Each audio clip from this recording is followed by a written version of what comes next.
नमोऽर्यन्तानं सिद्धां नमोऽर्यं नमोच्चारणं नमो लेशप्रसाहं लेशभञ्जनमुक्तारो सपपावपनाशां वन्दनां प्रसभेशम्।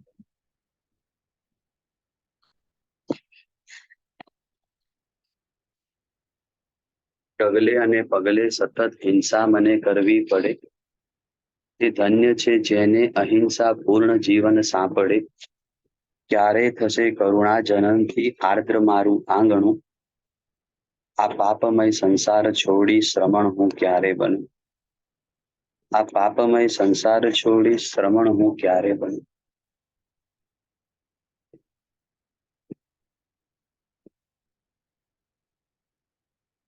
ધનવાન બનવાની ઈચ્છા આપણને ઘણી વાર થાય છે. કોઈક વ્યક્તિને ધનવાન દેખીએ છીએ ત્યારે મનની અંદર એ ઈચ્છા જાગૃત થઈ જાય કે હું પણ આવી સંપત્તિને પ્રાપ્ત કરું. કોઈક વ્યક્તિને રૂપવાન જોઈએ ત્યારે મનની અંદર વિચાર આવે કે ભાઈ મારું દેહની કાંતિ, મારા શરીરનું રૂપ આવું સારું દેખાવડું હોય તો બહુ સારું.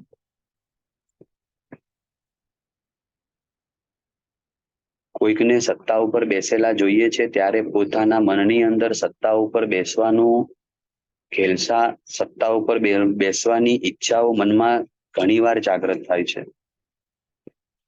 આજે મનમાં એ ભાવ કરવો છે કે શ્રવણ ભગવંતોને જોઈને મારા જીવનની અંદર પણ શ્રામણની અવસ્થા આવે ને મારા જીવનની અંદર સાધુતા આવે ને મારા જીવનની અંદર આ પાપમય સંસાર છોડી હું પણ શ્રમણ બનું.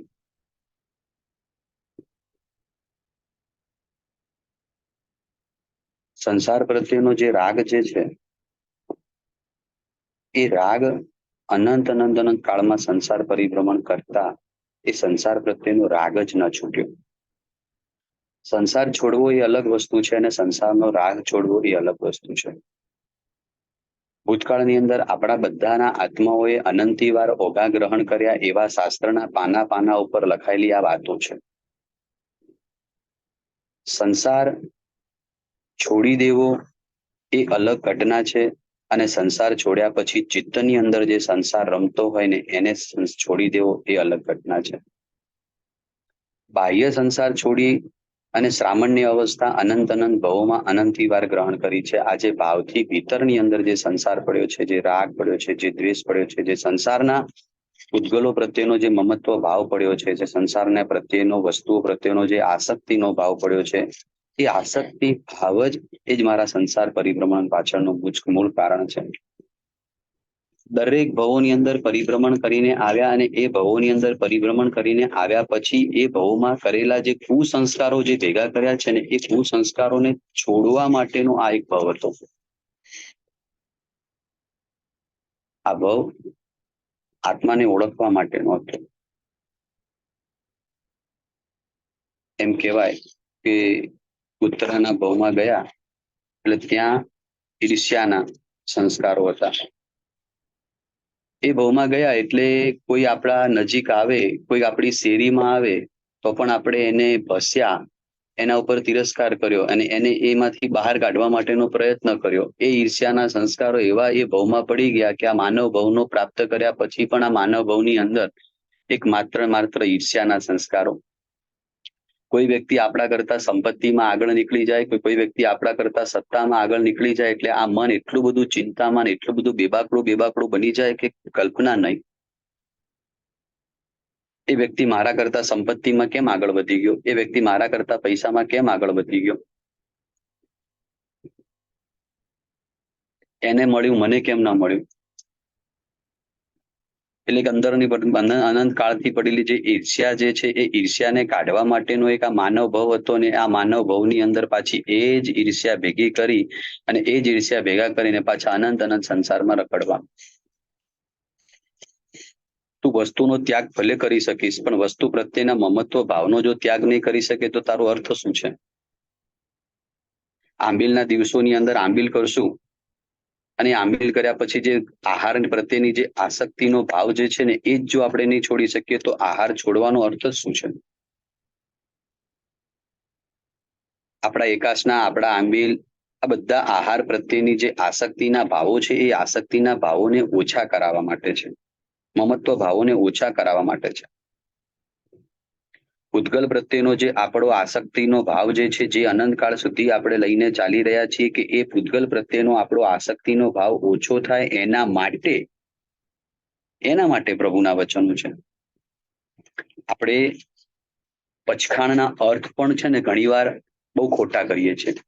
કોઈ પૂછે નૌકારસી કોને કહેવાય, તો આપણે એમ કહીએ કે 48 મિનિટ થાય અને પછી 3 હાથ મુઠ્ઠી વાળી અને 3 નૌકાર ગણીએ અને પછી આહાર વાપરીએ, એને નૌકારસી કહેવાય. એકાશનું કોને કહેવાય? એક ટાઈમ ખાવાનું, એને એકાશનું કહેવાય. બિયાસણું કોને કહેવાય? 2 ટાઈમ ખાવાનું, એને બિયાસણું કહેવાય. આંબિલ કોને કહેવાય? લુખ્ખું સુખ્ખું ખાવું, એને આંબિલ કહેવાય. ભગવાનની આજ્ઞા કોઈ કાળે ખાવાની હોય જ નહીં. ભગવાનની આજ્ઞા તો ત્યાગની છે. સૂર્યોદય થાય અને પછી તું 48 મિનિટ સુધી એ જે આહારનો ત્યાગ કરે એને નૌકારસી કહેવાય. તું 48 મિનિટ પછી વાપરે એને નૌકારસી ન કહેવાય. તે સૂર્યોદય થયો અને એ સૂર્યોદય થયા પછી 48 મિનિટ સુધી તે ચારે આહારનો ત્યાગ કર્યો. આ જે તારો ત્યાગ છે ને, એ તારી નૌકારસી છે.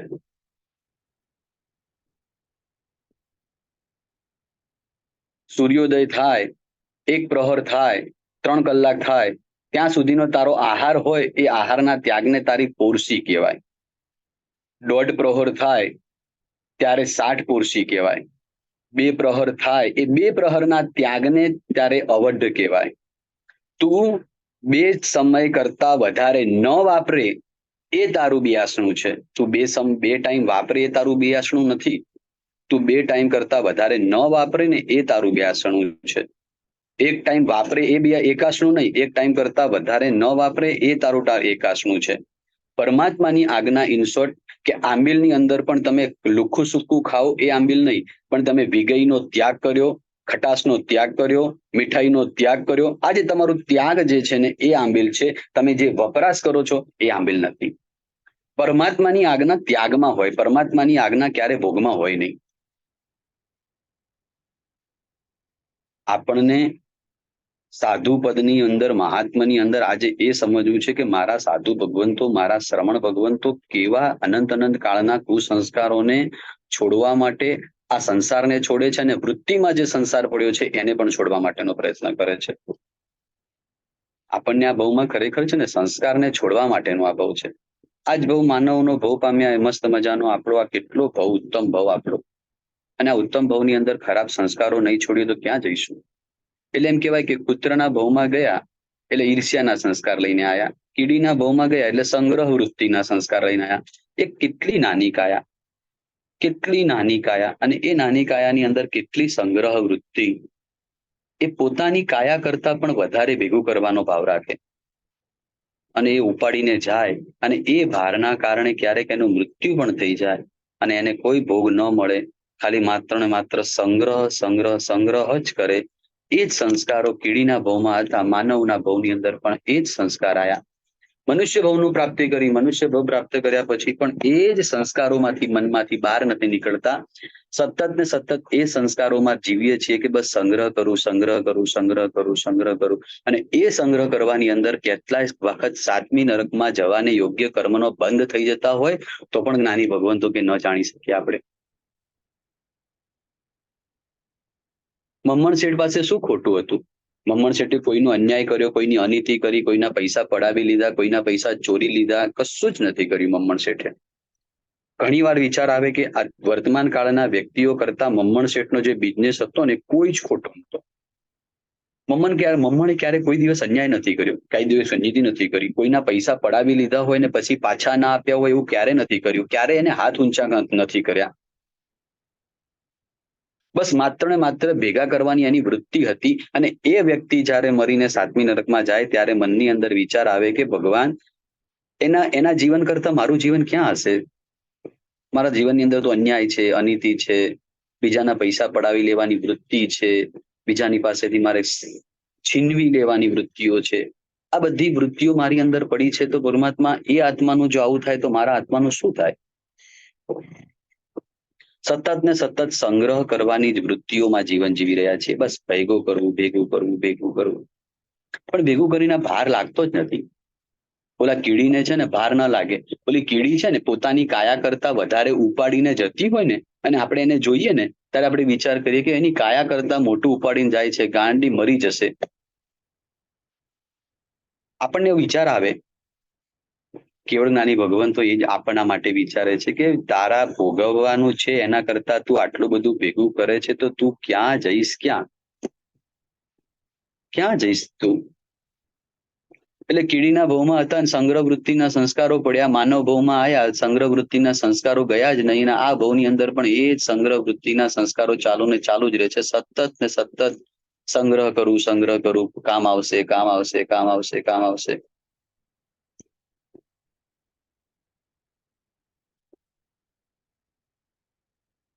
ભૂંડના ભવમાં ગયા તો ખરાબ આહારના સંસ્કાર પડ્યા, તુચ્છ વસ્તુથી આનંદ માણવાના સંસ્કાર પડ્યા. એ જ વસ્તુ, એ જ સંસ્કાર આ ભાવમાં લઈને આવ્યા. તુચ્છ વસ્તુથી આનંદ માણીએ છે, જે વસ્તુમાં કોઈ આનંદ મળે નહીં અને એ જ વસ્તુમાંથી આનંદ માણવા માટેનો પ્રયત્ન કરીએ છીએ,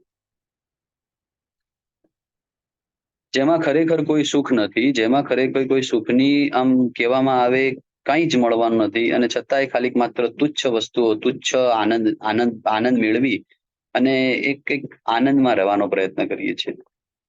સાચો આનંદ તો છે ને કે આ બધી વસ્તુઓથી જ્યારે મુક્ત થઈને એક પરમાનંદની અંદર જ્યારે રહેતા હોઈએ ને ત્યારે એક આનંદ સાચો આનંદ છે.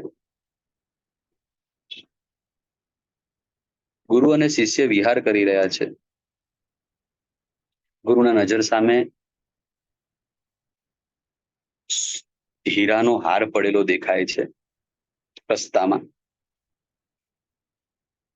ગુરુ મનની અંદર વિચાર કરે છે કે મારો શિષ્ય પાછળ આવે છે, મારો શિષ્ય પાછળ આવે છે, અને એને જો આ હાર ઉપર દ્રષ્ટિ જશે અને એ હાર લેવાની એના મનમાં ભાવના જાગશે, તો એ એની સાધુતાને ગુમાવી બેસશે.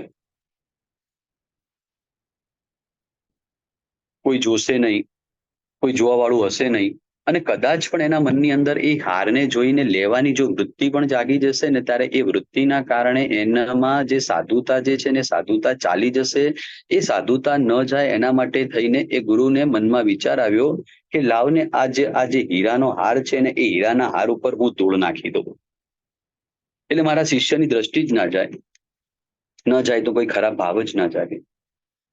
એટલે ગુરુએ ધૂળ હાથમાં લીધી, હીરાના હારને સ્પર્શ તો ન કર્યો, પણ એ હીરાના હાર ઉપર ધૂળ નાખી દીધી. ગુરુ આગળ નીકળ્યા, શિષ્ય પાછળથી આગળ આવે છે. આગળ અને ગુરુ અને શિષ્યનો પાછો ભેટો થયો. ગુરુએ શિષ્યને પ્રશ્ન પૂછ્યો. ગુરુએ શિષ્યને કહ્યું કે તને ખબર છે મેં શું કર્યું? તો કે હા ભગવાન, મને ખબર છે. શું કર્યું કે? તો કે આપે ધૂળ ઉપર ધૂળ ઢાંકી, આપે ધૂળ ઉપર ધૂળ ઢાંકી. ત્યારે ગુરુ વિચાર કરે છે કે મને સોનાનો કે હીરાનો હાર દેખાય છે, અને એ હીરાના હારની અંદર મારા શિષ્યને ધૂળ દેખાય છે. ખરેખર મારા વૈરાગ્ય કરતા એનો વૈરાગ્ય ઘણો બધો અવ્વલ કોટીનો અને ઘણા બધો મહાન છે. વૈરાગ્ય આ છે, સંસારના કોઈ પણ પદાર્થની અંદર તમને ને મને સુખની દ્રષ્ટિ ન થાય, આ જ સાચો વૈરાગ્ય છે.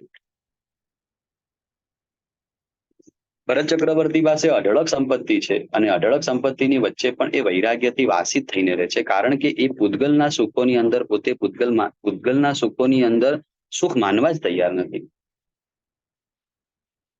સાધુતા એ છે કે સંસારની અંદર જેટલા પણ સુખના સાધનો કે જેટલી પણ સુખની વસ્તુઓ હોય ને, એ સંસારની અંદર કોઈ પણ સાધનોમાં સુખ નથી, આવી જ્યારે અંદરથી ભાવના જાગૃત થાય ત્યારે જ સાચું સાધુતા પ્રગટ થાય. જ્યાં સુધી આવી સાધુતા જ પ્રગટ ના થાય ત્યાં સુધી બહારથી ગમે એટલા પ્રકારના આચારો કે બંને એટલા પ્રકારના વિચારોનું પાલન કરવામાં આવે, ગમે એટલી ક્રિયાઓ કરવામાં આવે, પણ બધું જ અંદરથી બહારથી બધી જ ક્રિયાઓનું પાલન કરીએ પણ અંદરથી ભાવ સાધુતા તો પ્રગટ જ ના થાય.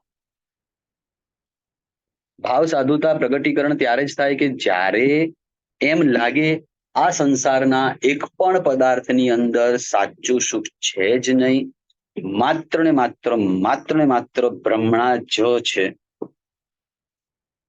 વર્ષોથી સાધના કરે છે, અને એક એક નાના સરખા એક ઉપકરણ ઉપર પણ મમત્વ ભાવ ન છૂટે, એક ઉપકરણ પ્રત્યે પણ જો મમત્વ ભાવ ન છૂટે તો એ ઉપકરણ નાની ભગવંતો કે છે કે અધિકરણ બની જાય. સંયમ જીવનની સાધના માટેના સહાયક જે સાધનો હોય ને એને ઉપકરણ કહેવાય. પાત્રાને ઉપકરણ કહેવાય. રજોહરણ એ સંયમનું ઉપકરણ છે. તરપણી એ ઉપકરણ છે. દાંડા એ સંયમ જીવન માટે ઉપકરણ છે. અને આ જ ઉપકરણો પ્રત્યે જો સાધુ ભગવંતોને મમત્વ ભાવ જાગી જાય તો આ ઉપકરણો એ અધિકરણ બની જાય. જે સાધનો સંયમની સાધના માટેના હતા એ જ સાધનો સંયમની સાધનાના ન બનતા આત્માને નુકસાન કરનારા બની જાય. એ વખતે એ શ્રમણ અવસ્થાની અંદર એ મુનિ ભગવંતો એ પૂતગલો જે ઉપકરણ છે એના પ્રત્યે પણ કોઈ મમત્વ ભાવ ના રાખે. અને જો એના પ્રત્યે મમત્વ ભાવ રાખે તો સાધુતા જાય. એક સંન્યાસી આવ્યા અને એ સંન્યાસી બાળ જ છે. હજી એકાંતમાં વિચરી રહ્યા છે. નાની જ ઉંમર છે. સંસાર પ્રત્યેનો કોઈ હિન્દુ પરંપરાના એક સંન્યાસી થઈ ગયા. એ સંન્યાસી એકદમ નાની બાળ ઉંમર, માત્ર કદાચ ઉંમર ના ભૂલી શકું તો કદાચ 13 કે 14 વર્ષ કે 15 વર્ષ આસપાસની ઉંમર હશે ને એકાંતની અંદર જ પોતે વિહાર કરે ને સાધના કરે ને એકલા જ રહે. એ જ્ઞાનમાં જુઓ તો ઊંડા, પરિણતિમાં જુઓ તો ઘણા બધા આગળ, અને એને વર્ષોથી એક સાધના કરનારા સંન્યાસીની સાથેનો ભેટો થઈ ગયો. જે સંન્યાસી વર્ષોથી સાધના કરે છે, પૂર્વ અવસ્થાની અંદર પોતે રાજા હતા અને રાજ્યપણાના સુખોને છોડી અને પોતે સંન્યાસ અવસ્થાનો સ્વીકાર કર્યો. પોતાની પાસે રાજ્ય અવસ્થા હતી, રાજ્ય અવસ્થાના સુખોને છોડીને પોતે સંન્યાસી અવસ્થાનો સ્વીકાર કર્યો અને વર્ષોથી સાધના કરી રહ્યા છે. એને આ બાળ સંન્યાસીની સાથેનો ભેટો થયો અને બાળ સંન્યાસીની સાથે વાર્તાલાપ થાય છે. અધ્યાત્મ શું છે, સંન્યાસ શું છે, ધર્મ શું છે, બધા જ વાર્તાલાપની અંદર એને ઓલા આવનારા જે બાળ હતા ને એમાં એમ લાગ્યું ખરેખર કે આ બાળ નથી, આ ખરેખર આ ભગવાન છે. એને એની અંદર ભગવાનનું દર્શન થયું. એમની સાથે વાર્તાલાપ ચાલુ ને ચાલુ છે તો અંદરથી એક સાચો વૈરાગ્ય જાગે અને અંદર એમ કે ના, કે આ ખરેખર સાચા સંત છે. હવે એ બાળ સંન્યાસી અને જે વર્ષોથી સાધના કરનારા જે વૃદ્ધ સંન્યાસી એ પોતે એક નદી પસાર કરવાની હોય છે. તે વૃદ્ધ સંન્યાસીની પાસે કમંડળ હોય છે. એ કમંડલ પેલા બાળ સંન્યાસી એમ કહે છે કે નદી થોડી આવશે, તમને ચાલવામાં તકલીફ પડશે, તમે એ કમંડલ મને આપી દો, હું એ કમંડલને હું રાખું, તમે સારી રીતે સુખપૂર્વક આ નદી પસાર કરો.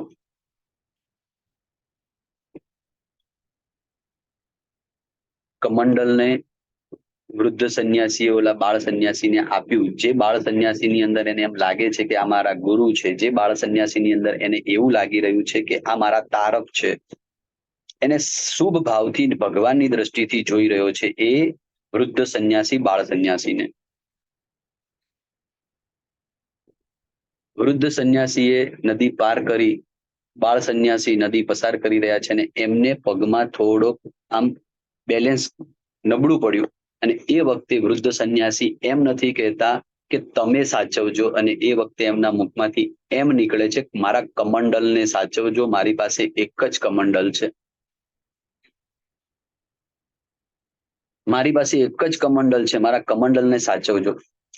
થોડાક આગળ આવ્યા, પાછો પગનું બેલેન્સ, મારા કમંડલને સાચવજો, તમને કેટલી વાર કહું, તમને કેટલી વાર કહું, મારી પાસે એક જ કમંડલ છે, આજ નહીં હોય તો હું શું કરીશ, હું શું ભિક્ષા લઈશ, શેમાં ભિક્ષા લઈશ, શેમાં ભિક્ષા વાપરીશ, તમે જરા મારો તો વિચાર કરો. થોડાક પાછા બાળ આવ્યા, પાછો પગનું બેલેન્સ.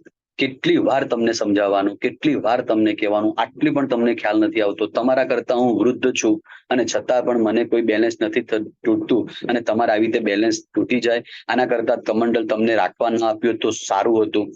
આ બધા મનની અંદર વિચારો જાગૃત થયા અને ત્યાં જ બાળ સંન્યાસી બહાર આવ્યા અને કમંડલ હાથમાં મૂક્યું અને ઓલા વૃદ્ધ સંન્યાસી કે છે કે હાસ, મારું કમંડલ બચી ગયું. એ જ વખતે બાળ સંન્યાસીએ કમંડલ હાથમાં લીધું અને કમંડલને તોડી અને ફેંકી દીધું. વર્ષોથી સાધના કરો છો ને હૃદયમાંથી કમંડલ જ જો બહાર ન જાય તો પછી પ્રભુનું આગમન ક્યાંથી થાય? જે હૃદયની અંદર કમંડલ પ્રત્યેનો કે જે હૃદયની અંદર ઉપકરણો પ્રત્યેનો કે જે હૃદયની અંદર અધિકરણો ઉપકરણો પ્રત્યેનો મમત્વ ભાવ બેસેલો હોય ને એ હૃદયની અંદર પરમાત્માનો વાસ થઈ શકતો નથી. જેના હૃદયમાં પૂતગલ પ્રત્યેનો મમત્વ ભાવ બેઠો હોય ને એ હૃદયની અંદર પરમાત્મા વાસ નથી કરી શકતા. પરમાત્માને એક એવું કોરું સિંહાસન જોવે છે, પરમાત્માને એક એવું સિંહાસન જોવે છે કે જ્યાં બિરાજમાન થયા પછી ક્યાં એને કોઈ વ્યભિચાર ના હોય, ક્યાંક ક્યાંક અહીંયા ને ક્યાંક ત્યાં, ક્યાંક અહીંયા ને ક્યાંક ત્યાં. એની દ્રષ્ટિઓમાં જ સતત ને સતત ક્યાંક પૈસા માટે, ક્યાંક આના માટે, ક્યાંક આના માટે, સતત ને સતત હૈયામાં તો પ્રભુ હોય, બહારથી તમારે બધું જે કરવું એ કરવાનું છે, કોઈ નિષેધ નથી. અને જેના હૈયામાં પ્રભુ વસેલા હોય ને એને બહારથી ક્યારેક ખોટું કરવાની ક્યારે વૃત્તિ પણ ના જાગે. આ સંસારની અંદર આ અવસરપીની કાળની અંદર ખરેખર જોવા જઈએ તો ડગલે ને પગલે બીજા લોકો ઉપર આપણે જે રાજાને રાજા તરીકે નિમણૂક કરીએ એ રાજા પ્રજાને દુઃખ આપતી હોય. તેને વિશ્વાસથી સ્થાન ઉપર બેસાડેલો હોય કે આ વ્યક્તિ મારું ખોટું નહીં કરે ને એ જ વ્યક્તિ આ જ સંસારની અંદર એ જ વ્યક્તિ આપણને નુકસાન પહોંચાડે, એ જ વ્યક્તિ ખોટું કરે. જેના પર વિશ્વાસ મૂક્યો ને એ જ આ વ્યક્તિ આ સંસારની અંદર વિશ્વાસઘાત કરે. આ સંસાર બહુ જ ભયંકર સંસાર છે. જે વ્યક્તિઓ નિરોગી કરવાના વ્યક્તિઓ હતા, જેને આપણને નિરોગી અવસ્થામાં રાખે એને એ જ વ્યક્તિઓ રોગ કેવી રીતે વધે એનો બિઝનેસ કરે. નિરોગી બનાવનારા વ્યક્તિઓ જ આ સંસારની અંદર રોગ કેવી રીતે વધે એના માટેનો પ્રયત્ન કરે. એક પણ આ સંસારની લાઈન એવી હોય તો મને બતાવો કે જેની અંદર 5 મહાવ્રતો તૂટતા ન હોય. જેમ કે ડોક્ટરની લાઈનમાં જાઓ ને તો પ્રાય કરીને પહેલું મહાવ્રત તૂટી જાય. પ્રાણાતિપ્રાત વૃત્તની હિંસા કરવાની, અને હિંસા કરો એટલે ડોક્ટર બનવાનું. અને કદાચ બન્યા પછી પણ જગતના જીવોની હિતની કામના કેટલી, જગતના જીવો પ્રત્યેનો બહુમાનનો ભાવ અને જગતના જીવોને મારે સુખી કરવા છે.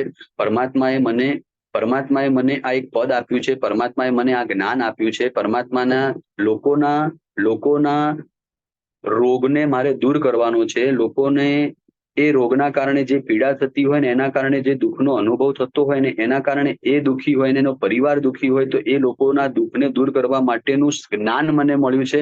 હું જગતના જીવોનું બસ માત્ર દુઃખ દૂર કરું, આવી ભાવના ક્યારે મનમાં જાગે?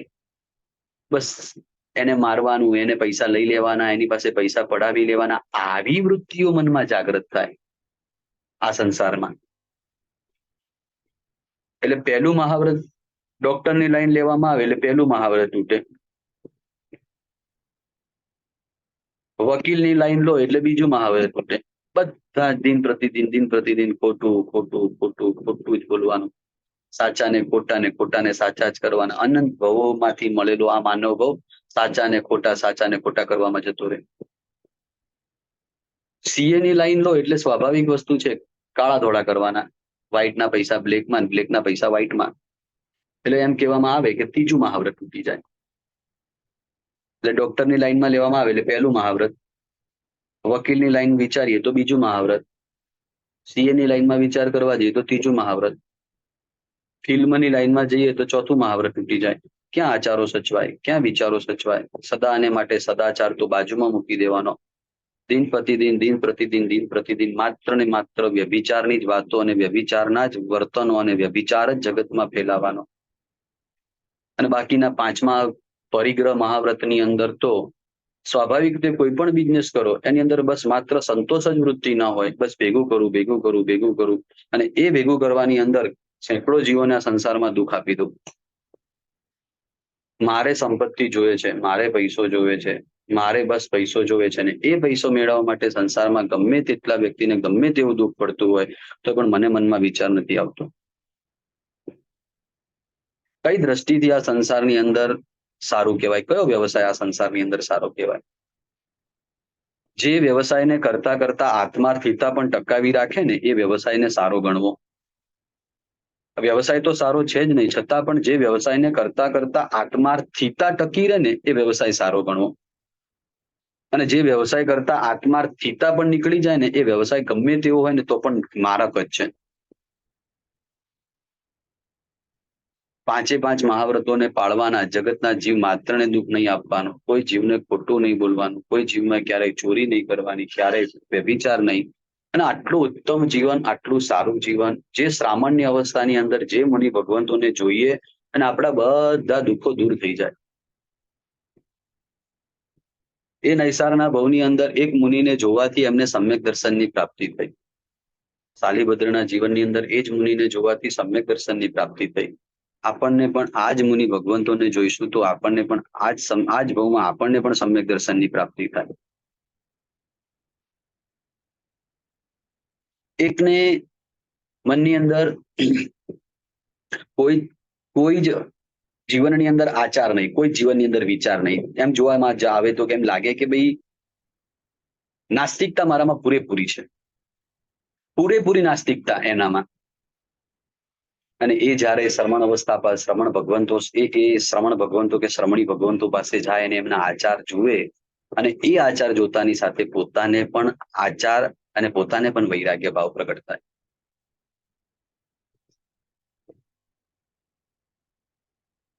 મનની અંદર પૂરેપૂરી નાસ્તિકતા, કોઈ સંઘ પ્રત્યે, શાસન પ્રત્યે કઈ જ સમર્પણ ભાવ નહીં. એમ કહીએ આપણે પોતાના જીવનની અંદર બધા જ વ્યસનો પૂરા. અને એક વખત એક મિત્રના કહેવાથી ખાલી આચાર્ય ભગવંતના પ્રવચનમાં આવે, એક વાર પ્રવચન સાંભળે, એ મુનિ ભગવંતોના આચારોને જુએ, એ મુનિ ભગવંતોના આચારોનું વર્ણન સાંભળે અને પોતાના જીવનની અંદર તિત્કાર થાય અને વૈરાગ્યથી વાસિત થઈને દીક્ષા ગ્રહણ કરે. આવા દાખલાઓ પણ છે.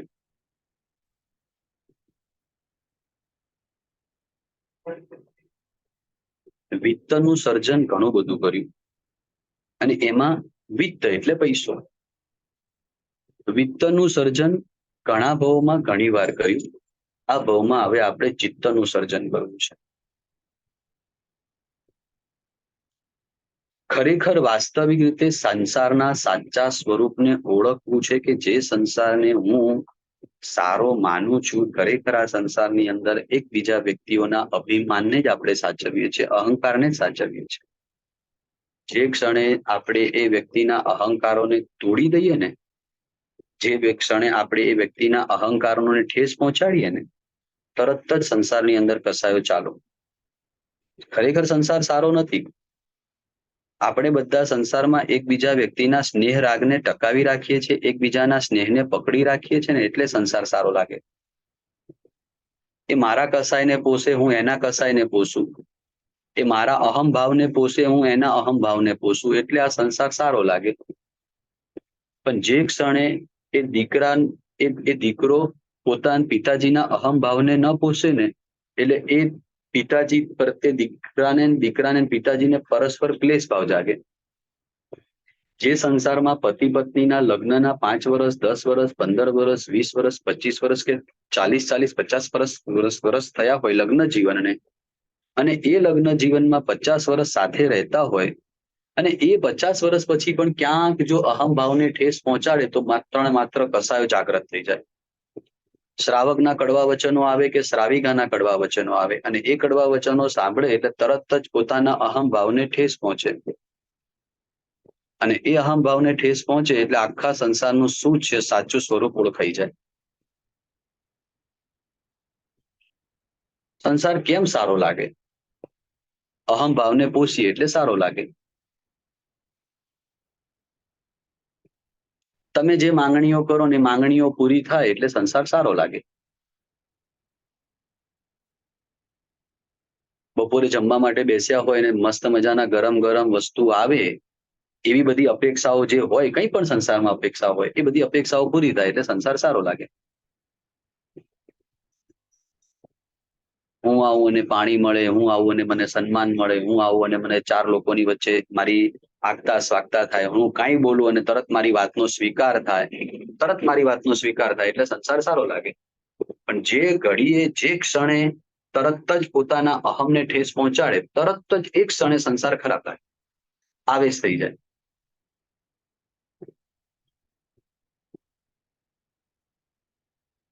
એક શાંત ચિત્તે આજે સાધુ પદની અંદર એક મનમાં લાવવાનું છે કે ભગવાન ખરેખર સાધુ અવસ્થા બહુ સારી છે. સામાન્યપણું જે છે આ જગતનું શ્રેષ્ઠ સુખ છે. સામાન્યપણામાં જે સુખ છે આ જગતનું સર્વોત્કૃષ્ટ કોટીનું સુખ છે. બનશે ત્યાં પણ અહંભાવ નહીં પોસાય તો ત્યાં પણ કસાય થશે. કારણ કે અંદરમાં જો સંસાર પડ્યો છે તો બહાર સંસાર આવવાનો જ છે. અંદરમાં સંસાર પડ્યો રાખ્યો હોય ને પછી બહાર સંસાર છોડી દઈશું તો એ સંસાર છોડવાનો કોઈ જ અર્થ નથી. અંદરના સંસારને જ્યારે છોડી દઈએ ને ત્યારે જ સાચો સંસાર છૂટી જાય.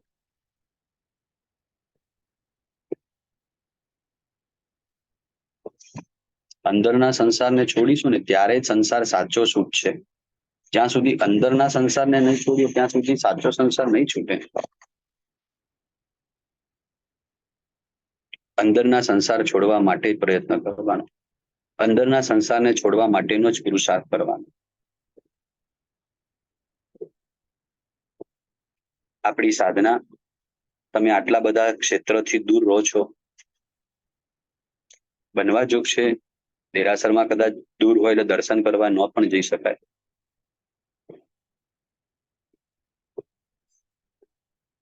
પણ ક્યાંક કોઈક દિવસ એકાંતમાં બેસ્યા હોઈએ અને મનમાં શાંત ચિત્તે વિચાર કરીએ, ભગવાનની આજ્ઞાનો વિચાર કરીએ, સંઘ માટેનું મારું કર્તવ્ય શું છે એનો વિચાર કરીએ, શાસન માટેની મારી ફરજ શું છે એનો વિચાર કરીએ, મારા આત્માના હું આજ ભવમાં મારા 30 વર્ષ થયા, મારા 40 વર્ષ થયા, મારા 50 વર્ષ થયા, મારા 60 વર્ષ મારા વ્યતીત થઈ ગયા. હવે આ સંસારમાં મારે જીવવાનું કેટલું, મારું આયુષ્ય કેટલું છે મને ખબર જ નથી કે કઈ ક્ષણે કઈ ઘડીએ મારું આયુષ્ય પૂરું થઈ શકે. મારી પાસે જેટલો પણ સમય છે હું સઘળા સમયને સાધનામાં જોડવાનું સામર્થ્ય મારી પાસે નથી, મને વિચારો પણ નથી આવતા. મારું સામર્થ્ય પણ એટલું બધું નથી. છતાં પણ કોઈક દિવસ એમ કહીએ છીએ બેસી અને મનમાં વિચાર કરવાનું, આ જ રીતે ભટકવાનું, આ જ રીતે સંસાર પરિભ્રમણ કરવાનું, આ જ રીતે સંસારમાં એકબીજાને દુઃખ આપવાનું. કયા ભાવમાં આપણે સંસારમાં કોઈને સુખ આપીએ છીએ? તિર્યંજના ભાવમાં જાઓ તો સામે તિર્યંજ દેખાય ને મારી નાખે. આક્રમકતાનું મૂળ હોય અને એ આક્રમકતામાં એક તિર્યંજ બળવાન હોય એ નડબળને બિચારાને તોડી નાખે, ફાડી નાખે ને ખાઈ જાય. આવા પાપમય સંસારમાંથી શ્રમણ ક્યારે બનવું?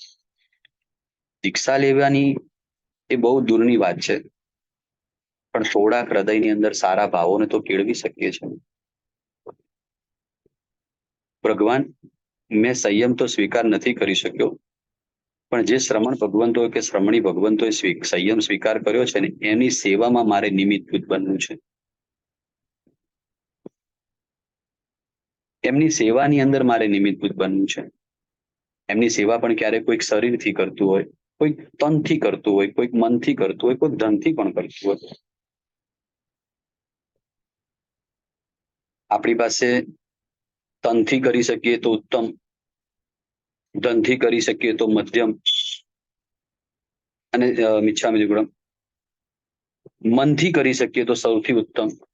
મનથી કરવાના શુભ ભાવોને એકદમ કેળવીએ અને પછી તન અને ધન આપણી પાસે જેટલું હોય ને આપણી પરિણતિ જેટલી ટકે ને એમાં આપણે યથાશક્તિ પ્રમાણે આપણે એ વસ્તુ જોડી અને સાધુ સાધ્વીજી ભગવંતની શ્રમણની ભક્તિ કરીએ. જે પણ પૈસો મળ્યો છે, જે પણ શરીરનું સંગ્રહણ સારું છે, એ સંગ્રહણ જ્યારે મજબૂત હોય ત્યારે એ સંગ્રહણના માધ્યમથી એ શ્રમણ ભગવંતોની શ્રમણી ભગવંતોની આપણે ભક્તિ કરી શકીએ. અને હજી કદાચ આગળ ચાલી ન કરી શકવાનું સામર્થ્ય હોય તો બેસીને એ જે કરે છે એના ગુણગાન ગાઈએ, મનથી એમના સદભાવ કેળવીએ, મનથી એમના પ્રત્યેનો આદર ભાવ કેળવીએ, મનથી એમના પ્રત્યેના બહુમાન ભાવને કેળવીએ. ક્યાંય પણ તમને સાંભળવા મળે કે આ સંઘમાં આ સાધુ ભગવાન, આ સાધ્વીજી ભગવંતો આ પ્રકારની વેયાવચ કરે છે, ભાવપૂર્વક એ સાધ્વીજી ભગવંતને વંદન કરજો. સાહેબ દીક્ષા લીધી, શરીર બહુ જ નબળું હતું, અત્યંત સબળું શરીર નબળું. ગ્રહસ્થપણાની અંદર પણ એમ કહેવામાં આવે કે સાહેબ માતાનું એક સાધ્વીજી ભગવાનના મુખેથી નીકળેલી આ વાત છે. એ સાધ્વીજી ભગવંતે કહ્યું કે ગ્રહસ્થપણાની અંદર માતા અને પિતા બંને અકસ્માતની અંદર મૃત્યુ થયું, અને સાહેબ પરિવારની અંદર સાચવવા વાળું એમ કહેવામાં આવે કોઈ નહીં. છતાં પણ જે નિકટના લોકો હતા એ સાચવ્યા, પણ છતાં કોઈ એમ સાહેબ સંસાર કેવો છે તરત ઓળખાઈ જાય એમ. છતાં મન મનાવીને રહ્યા, કોઈ લાગણી નહીં, કોઈ હૂંફ નહીં, કોઈ પ્રેમ નહીં. સતત ને સતત મેણા અને ટોણા બધું જ સહન કર્યા. થોડોક સાહેબ એક વખતે એક સાધ્વીજી ભગવાન અમારા ગામમાં પધાર્યા, અને એ સાધ્વીજી ભગવાનના ઉપાશ્રયમાં એમને વંદન કરવા ગઈ, અને એમની પાસે બેસ્યા. અને એટલો બધો સાહેબ અપાર અપાર અપાર એ સાધ્વીજી ભગવંતોએ મને વાત્સલ્ય આપ્યું, જે માં કદાચ મને વાત્સલ્ય ના આપે એ વાત્સલ્ય મને એ સાધ્વીજી ભગવંતે આપ્યું. કદાચ કદાચ એમ કહી શકું કે માના વાત્સલ્યમાં ક્યાંક કદાચ કચાશ હશે, પણ એ સાધ્વીજી ભગવાનના વાત્સલ્યમાં કોઈ જ કચાશ નહીં.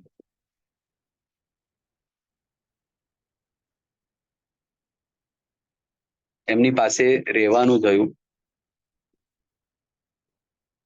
રોજ આવું એ સાધ્વીજી ભગવાન પાસે, એમની પાસે બેસું, અને મને એમ લાગ્યું કે એની ખરેખર આ સંસાર નથી, કોઈ જ સુખ આ શ્રામણની અવસ્થામાં સુખ છે. સંયમનો સ્વીકાર કર્યો, આગળ જ ગયા. થોડા સંયમના 2-3 વર્ષ થયા હશે, અને એમને કોઈક વખત બીમાર પડ્યા, અને ઘણા બધા શિષ્યો હતા ગુરુ ભગવાનના, સાધ્વીજી ભગવાનના. આ નૂતન એમને પણ દીક્ષા લીધી, અને એક વખત બીમાર પડ્યા, અને બીમાર પડ્યા ને એમ ઉલટી થઈ, વોમિટ થઈ. અને જે વોમિટ થઈ એ વખતે ગુરુ ભગવાન પોતે આવી ગયા, અને એ કપડું લઈ અને જે વોમિટ થઈ એ વોમિટને પોતે સાફ કરવા લાગ્યા.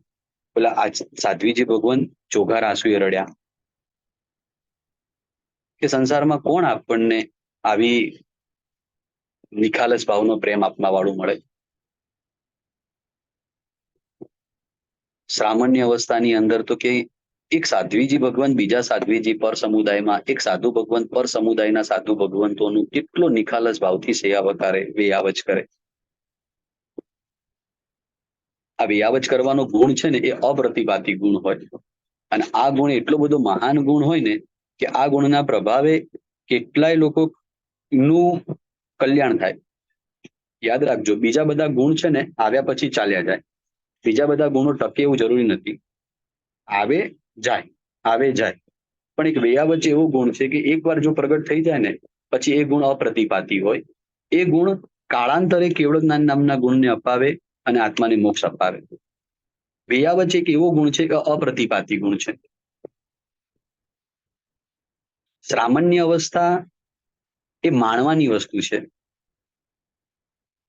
આખા દરેક સંસારના દરેક વસ્તુઓથી મુક્ત થઈ, દરેક ભાવોથી મુક્ત થઈ, દરેક કસાયોથી મુક્ત થઈ, અને એક બસ ભીતરના આનંદને જ માણવા માટેની એક આ સામાન્ય અવસ્થા છે, સાધુ અવસ્થા છે.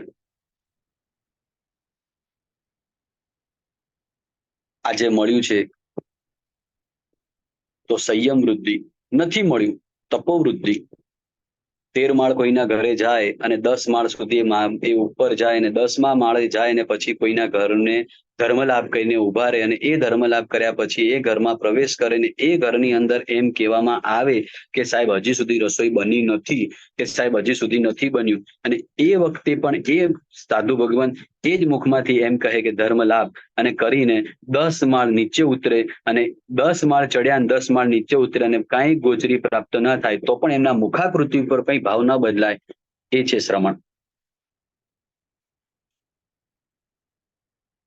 કોઈ ગામમાં પ્રવેશ થાય અને ક્યાંક ગામમાં કોઈ મળે પણ કરીને કોઈ ન પણ મળે,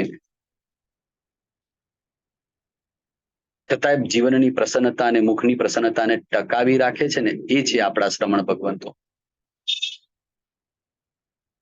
ભર ઉનાળાના દિવસની અંદર સવારના વિહાર કરે અને 10 કિલોમીટર 12 કિલોમીટર કે 15 કિલોમીટરનો વિહાર કર્યા પછી એ ગામની અંદર પ્રવેશ કરે, એ ગામની અંદર પ્રવેશ કરે અને એ ગામની અંદર પ્રવેશ કર્યા પછી જ્યારે પાણીની પ્રાપ્તિ ન થાય, પહેલા ત્યાં જાય તો ઉકાળેલું પાણી તો તરત મળવાનું નથી, તો ત્યાં જાય પાણી ઉકળે, ઠારે, મળે.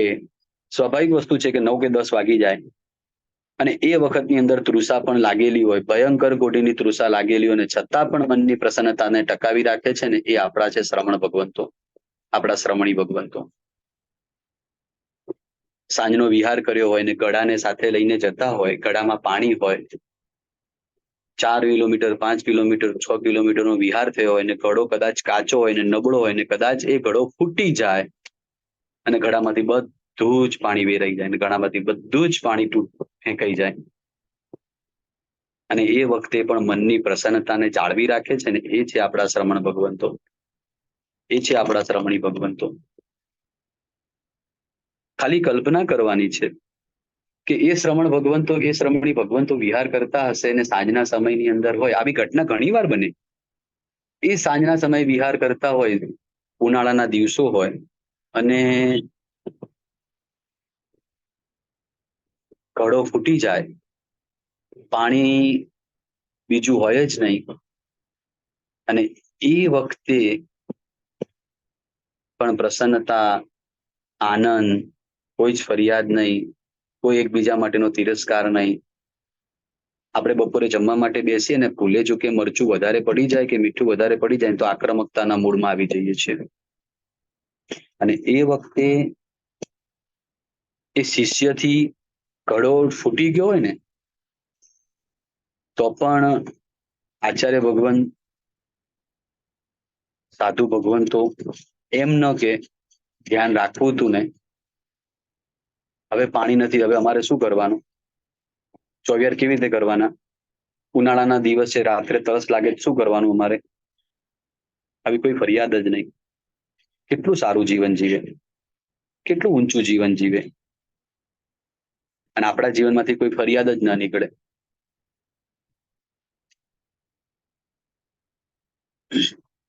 સતત ને સતત આપણા જીવનની અંદર ફરિયાદ જ છે. એટલે સંસાર એટલે ફરિયાદ જ હોય, શ્રામણ્ય અવસ્થા એટલે કોઈ જ ફરિયાદ નહીં, માત્ર ને માત્ર પ્રસન્નતા.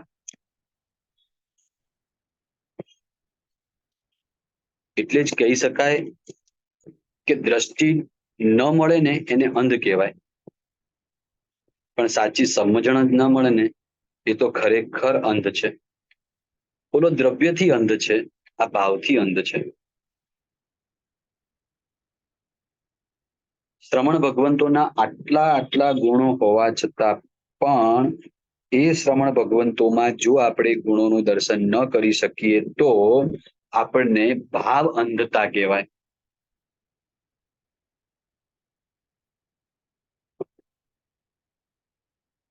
શ્રમણ ભગવંતો પ્રત્યેનો બહુમાન ભાવ કેટલો.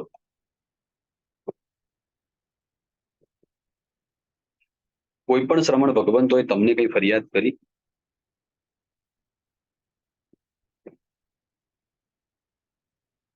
તમારે પાસે રવિવાર હોય, સોમથી શનિ જોબ કરો, સવારે 8 વાગે નીકળી જાઓ ને કદાચ રાત્રે 8 વાગે પાછા આવો, 12 કલાક જોબમાં હોય, આવીને ઘરે બેસ્યા હોય, હાથમાં મોબાઈલ હોય, ટીવી હોય, દેશ દેશાંતરોની ખબરને ધ્યાનમાં રાખો, એક પણ આવા મોબાઈલ જેવા સાધનો એમની પાસે હોય નહીં, અને એ મુનિ ભગવંતો એકાંતમાં બેસીને સાધના કરતા હોય ત્યારે આપણને ફરિયાદ કરી કંટાળો આવે છે. આપણે તો સતત ને સતત ફરિયાદ, અરતી અરતી અરતી. એટલે ખરેખર એ મુનિ ભગવંતોને ભાવપૂર્વક મનમાં લાવવાના છે અને કહેવાનું છે, ખરેખર આવા અવસર ભીણી કાળની અંદર, એમાં પણ પાછો ઊંડા અવસર ભીણી કાળ, અને એની અંદર પણ પાછા એમ કરવામાં આવે કે ડગલે ને પગલે માત્ર ને માત્ર પાપના જ નિમિત્તો છે.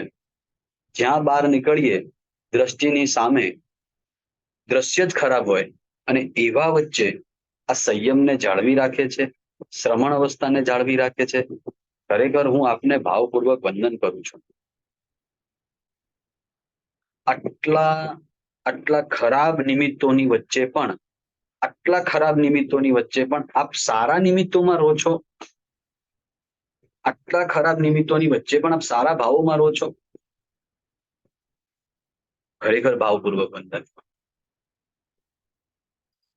એટલે આ અઢી દ્વીપમાં જેટલા પણ સાધુ સાધ્વીજી ભગવંતો છે, જેટલા પણ સાધુ સાધ્વીજી ભગવંતો છે અને બહુ સારામાં સારી રીતે સંયમ જીવનનું પાલન કરી રહ્યા છે, એ સઘળા સાધુ સાધ્વીજી ભગવંતોને હું નતમસ્તકે ભાવપૂર્વક વંદન કરું છું.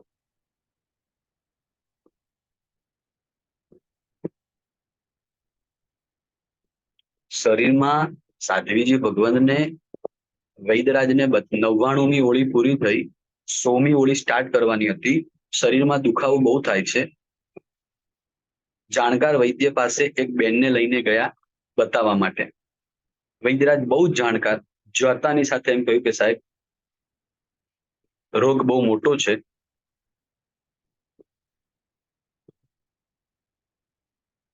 કેન્સરનો બીમારી છે. જેવો શબ્દ સાંભળીએ ને આવા શબ્દને સાંભળતાની સાથે આપણી મનની કે મુખની પ્રસન્નતા ઉડી જાય. એમના મનમાં કોઈ અપ્રસન્નતાનો ભાવ નહીં, મુખ ઉપર એ જ આનંદ. પેલા બેનની અંદર કડક શબ્દમાં કહે છે કે તમારે ત્યાં જઈ અને કોઈ સાધ્વીજી ભગવંતો કે કોઈને કહેવાનું નથી, કારણ કે કોઈને કહેશો તો બધા ચિંતા કરવાનું ચાલુ કરશે. કોઈને કઈ નહીં કહેતા, કડક શબ્દની અંદર કહી દીધું.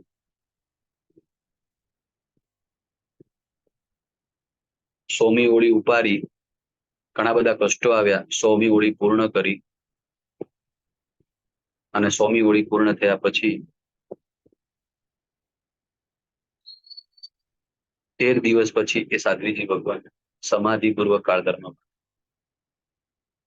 આમે મૃત્યુ તો છે જ, પણ મૃત્યુને મહોત્સવ બનાવીએ ને, આમે પણ મૃત્યુ તો છે જ, પણ જે મૃત્યુને મહોત્સવ બનાવે છે ને એ જ સાચા સાધક છે.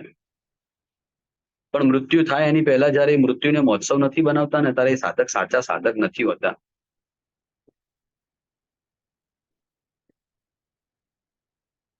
મૃત્યુને મહોત્સવ બનાવવાનું.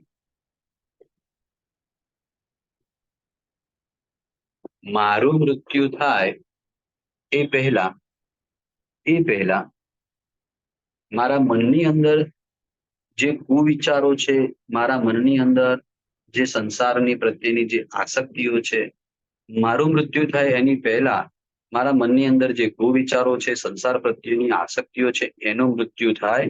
એના માટેનો જો પ્રયત્ન કરીએ ને તો જ એ મૃત્યુને સમાધિ મૃત્યુ કહેવામાં આવે. જો એ પ્રયત્ન કરવામાં ના આવે ને તો એ મૃત્યુને સમાધિ મૃત્યુ ન કહેવાય.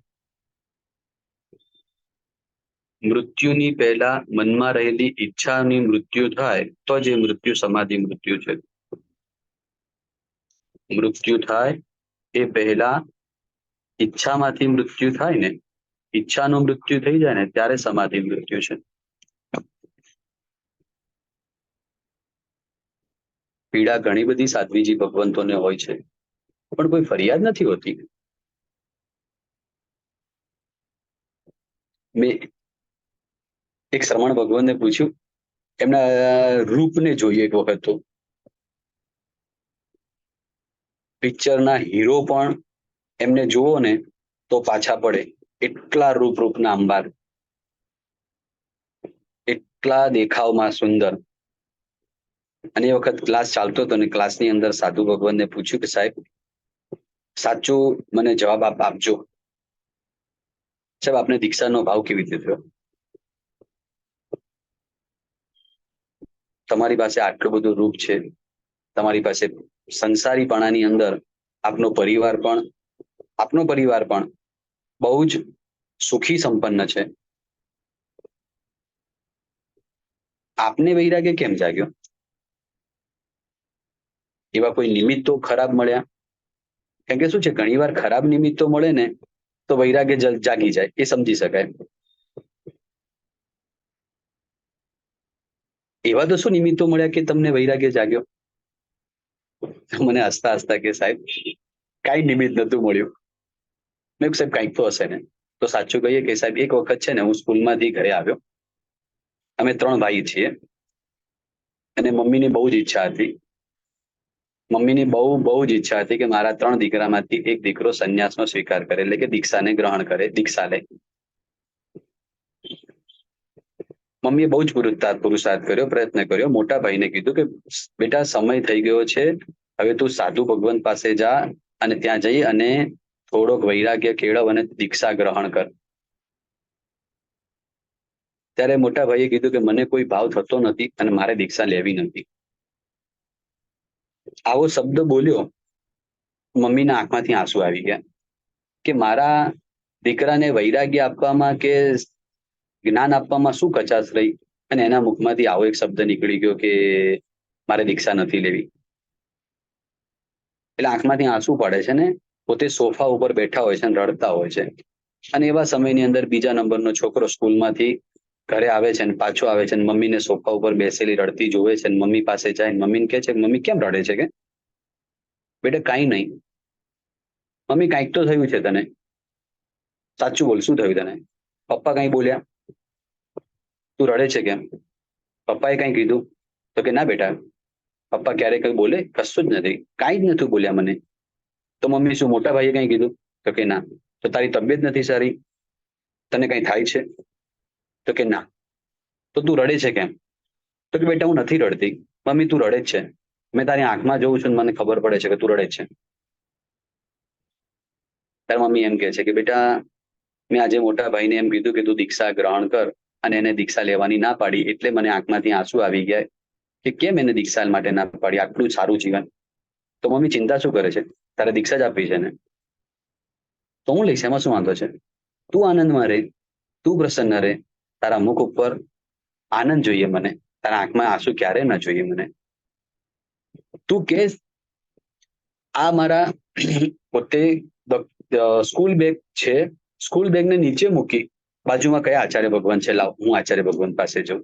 એ આચાર્ય ભગવાન પાસે એ મુનિ ભગવાન ગયા અને ત્યાં ગયા પછી 6 મહિના પાસે મુનિ ભગવાન પાસે સંયમ જીવનની તાલીમ લીધી અને પછી પોતે સંયમ સ્વીકાર કર્યો.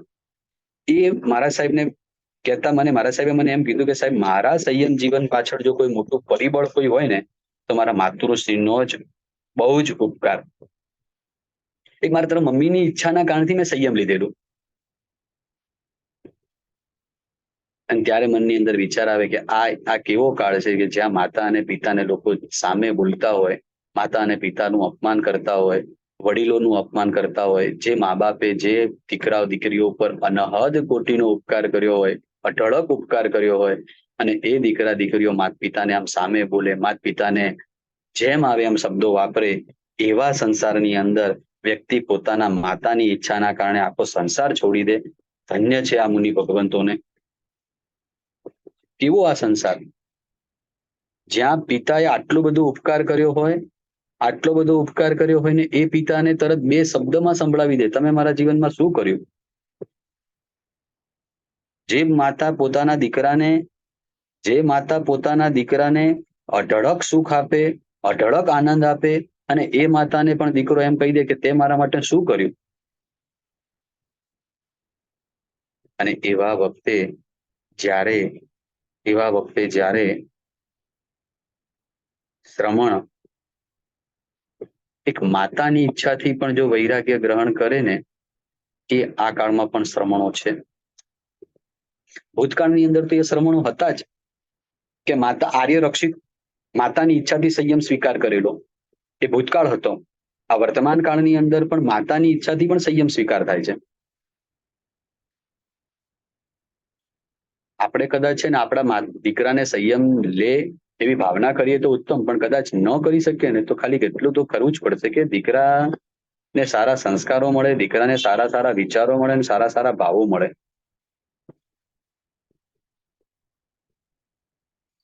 મારા દીકરાને હું શ્રાવક મારા દીકરાને હું સાધુ ન બનાવી શકું, શ્રાવક પણ કદાચ ન બને, પણ એક સજ્જન માણસ તો બનાવવો જ પડશે આપણે.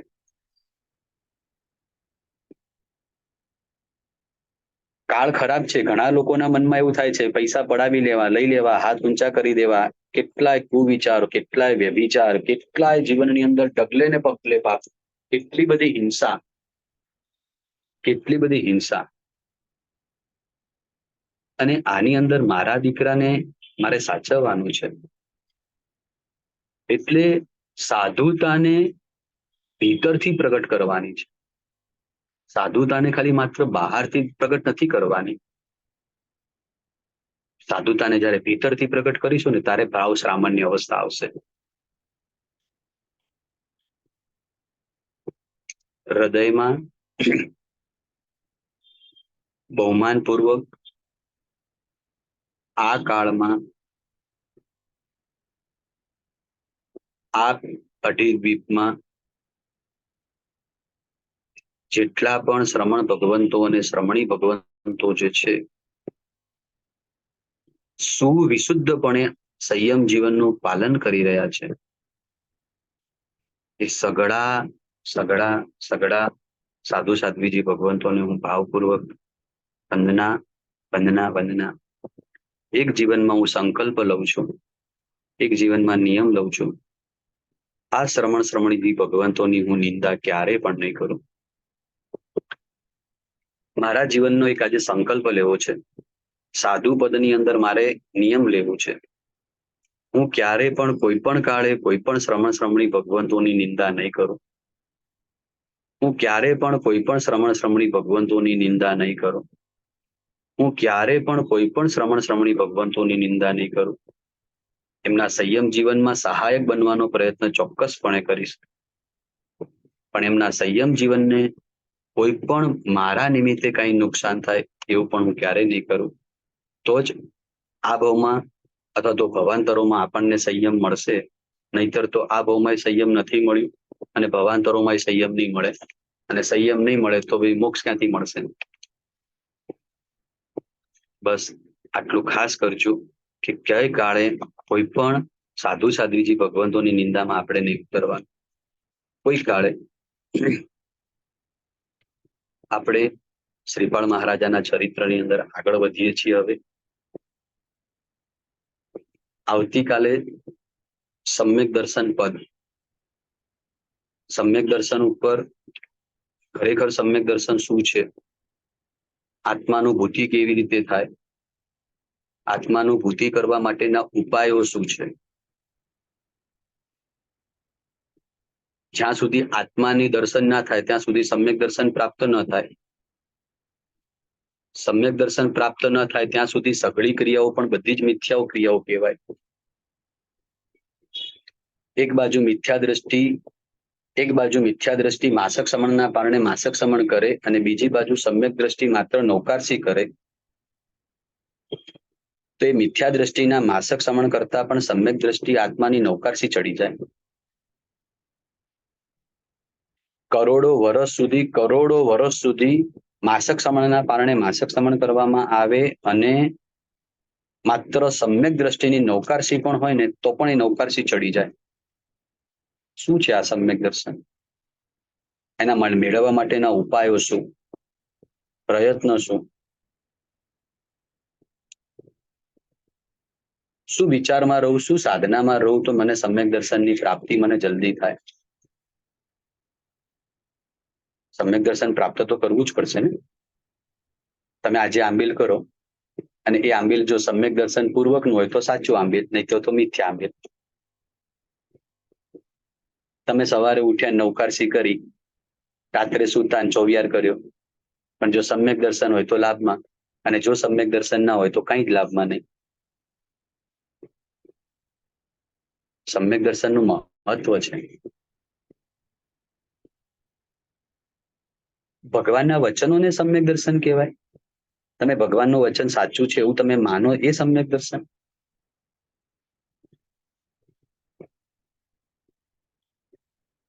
એના માટે આપણે કાલે ખાસ ઘણો વિચાર કરવું છે કે ભાઈ ખરેખર સમ્યક દર્શન શું છે અને આત્માનુભૂતિ શું છે, કેવી રીતે કરવી. એના માટેનો કોઈ પ્રયત્ન, એના માટેનો કોઈ પ્રયાસ, એના માટેનો કોઈ પુરુષાર્થ.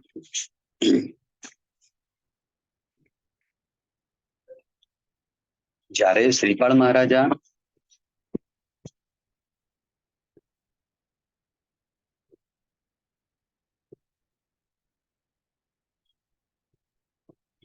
જ્યારે શ્રીપાળ મહારાજા સગડું જીતી અને પાછા આવ્યા ત્યારે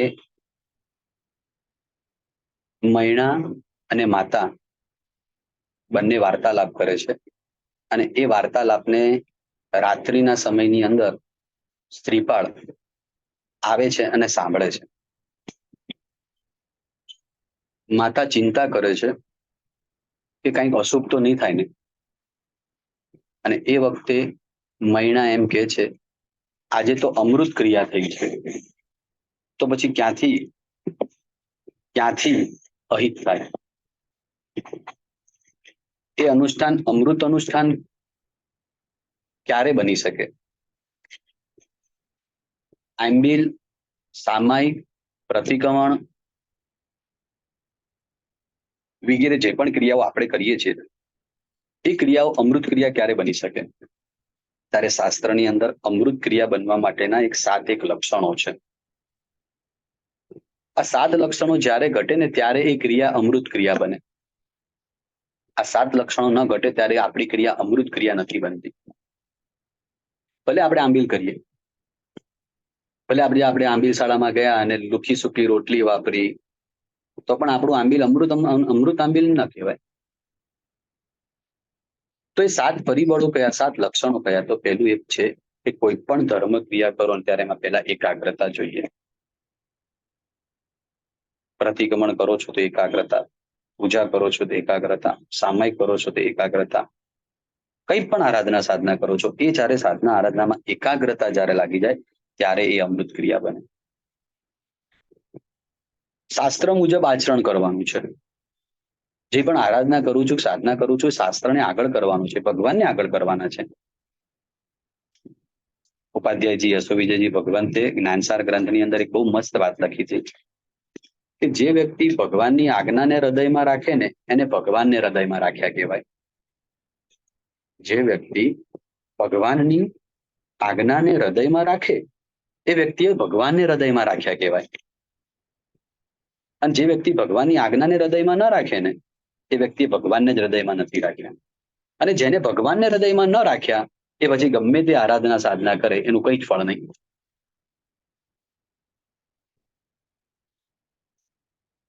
હું જે આરાધના કે સાધના કરું છું એ આરાધનાને સાધનામાં મારા ભગવાનની આજ્ઞા શું છે? હું શાસ્ત્ર બતાવે છે એ મુજબ જ કરું છું કે નથી કરતો? આનો વિચાર હોય. જ્યારે શાસ્ત્ર સાપેક્ષ થઈને આરાધના થાય ને ત્યારે એ આરાધના સફળ, અને જ્યારે શાસ્ત્રને નિરપેક્ષ થઈને આરાધના થાય ને, શાસ્ત્રને બાજુમાં મૂકી દઈએ, ધર્મને બાજુમાં મૂકી દઈએ, ભગવાનની આજ્ઞાને બાજુમાં મૂકી દઈએ, પછી ગમે એટલું કરીએ તો કોઈ મતલબ જ છે. એટલે આપ આંબિલ કરો છો ત્યાં તો કઈ વસ્તુ વપરાય ન વપરાય અહીંયા ક્યારેક જાણકાર ગુરુ ભગવંતોની સલાહ લઈ લેવી. ક્યારેક એવું ન બને કે આપણે ન વપરાતું હોય ને આપણે વાપરી લઈએ, ક્યારેક ન કરાતું હોય ને આપણે કરી લઈએ, ક્યારેક ન ખવાતું હોય ને આપણે ખાઈ લઈએ. મને એક જગ્યા ઉપર એક ભાઈએ કીધેલું કે સાહેબ અમારા સંઘની અંદર કે અમે વિદેશનો સંઘ તો પરદેશનો સંઘ હતો, એમનો મને સાચે ફોન આવ્યો કે અમારા સંઘની અંદર સાહેબ અહીંયા કેરીના સિઝનની અંદર બરફ વાળો સાહેબ રસ અંદર આપ્યો હતો, અને એ બી તપસ્યાની અંદર. અમે સાહેબ ઘણું બધું કીધું પણ સાહેબ કોઈ સાંભળવા તૈયાર નહીં. શું કરીએ સાહેબ? મેં કીધું જેવું ભાવિ ભાવ એમાં આપણે કાંઈ ના કરી શકીએ. જે ચાલે છે ચાલવાનું, આપણે શું કરી શકવાના? તમારે એટલું જ કામ કરવાનું, તમારે કહેવાનું, ન કોઈ માને તો આપણે દ્વેષ નહીં કરવાનો, તિરસ્કાર નહીં કરવાનો, કોઈ તિરસ્કાર નહીં કરવાનો. તો ખાલી એટલું વિચારવાનું આપણે જે કરીએ છીએ ભગવાનની આજ્ઞાની સાપેક્ષ છે કે નિરપેક્ષ છે? કોઈ ગીતાર્થ ગુરુ ભગવંતોની સલાહ લઈ લેવાની. બનવા જોગ છે ભાઈ. આપણા મનથી ક્યાંક ભૂલ થઈ જાય તો આપણે છદમસ્ત છીએ. આપણો કોઈ આશય ખરાબ ન હોય. આપણે તો સંઘને સારું કરવું છે, સંઘમાં આવનારા દરેક લોકોને સાતા મળે એવું જ કરવું છે, સંઘમાં આવનારા દરેક લોકોને સમાધિ મળે એવું જ કરવું છે. પણ એ સમાધિ આપવામાં આપણે ક્યાંય ભગવાનની આજ્ઞાની બહાર તો નથી જતા રહેતા ને. જેમાં ભગવાનની આજ્ઞા જ ન હોય ને એ અનુષ્ઠાન કરીએ કે એ અનુષ્ઠાન કરાવીએ, એ વસ્તુ વાપરીએ કે વપરાવીએ તો એનું પરિણામ શું આવે? કાળાંતરે એનું પરિણામ શું આવે? સાચો ધર્મ જ નીકળી જશે. સાચા ધર્મનો જ લોપ થઈ જશે.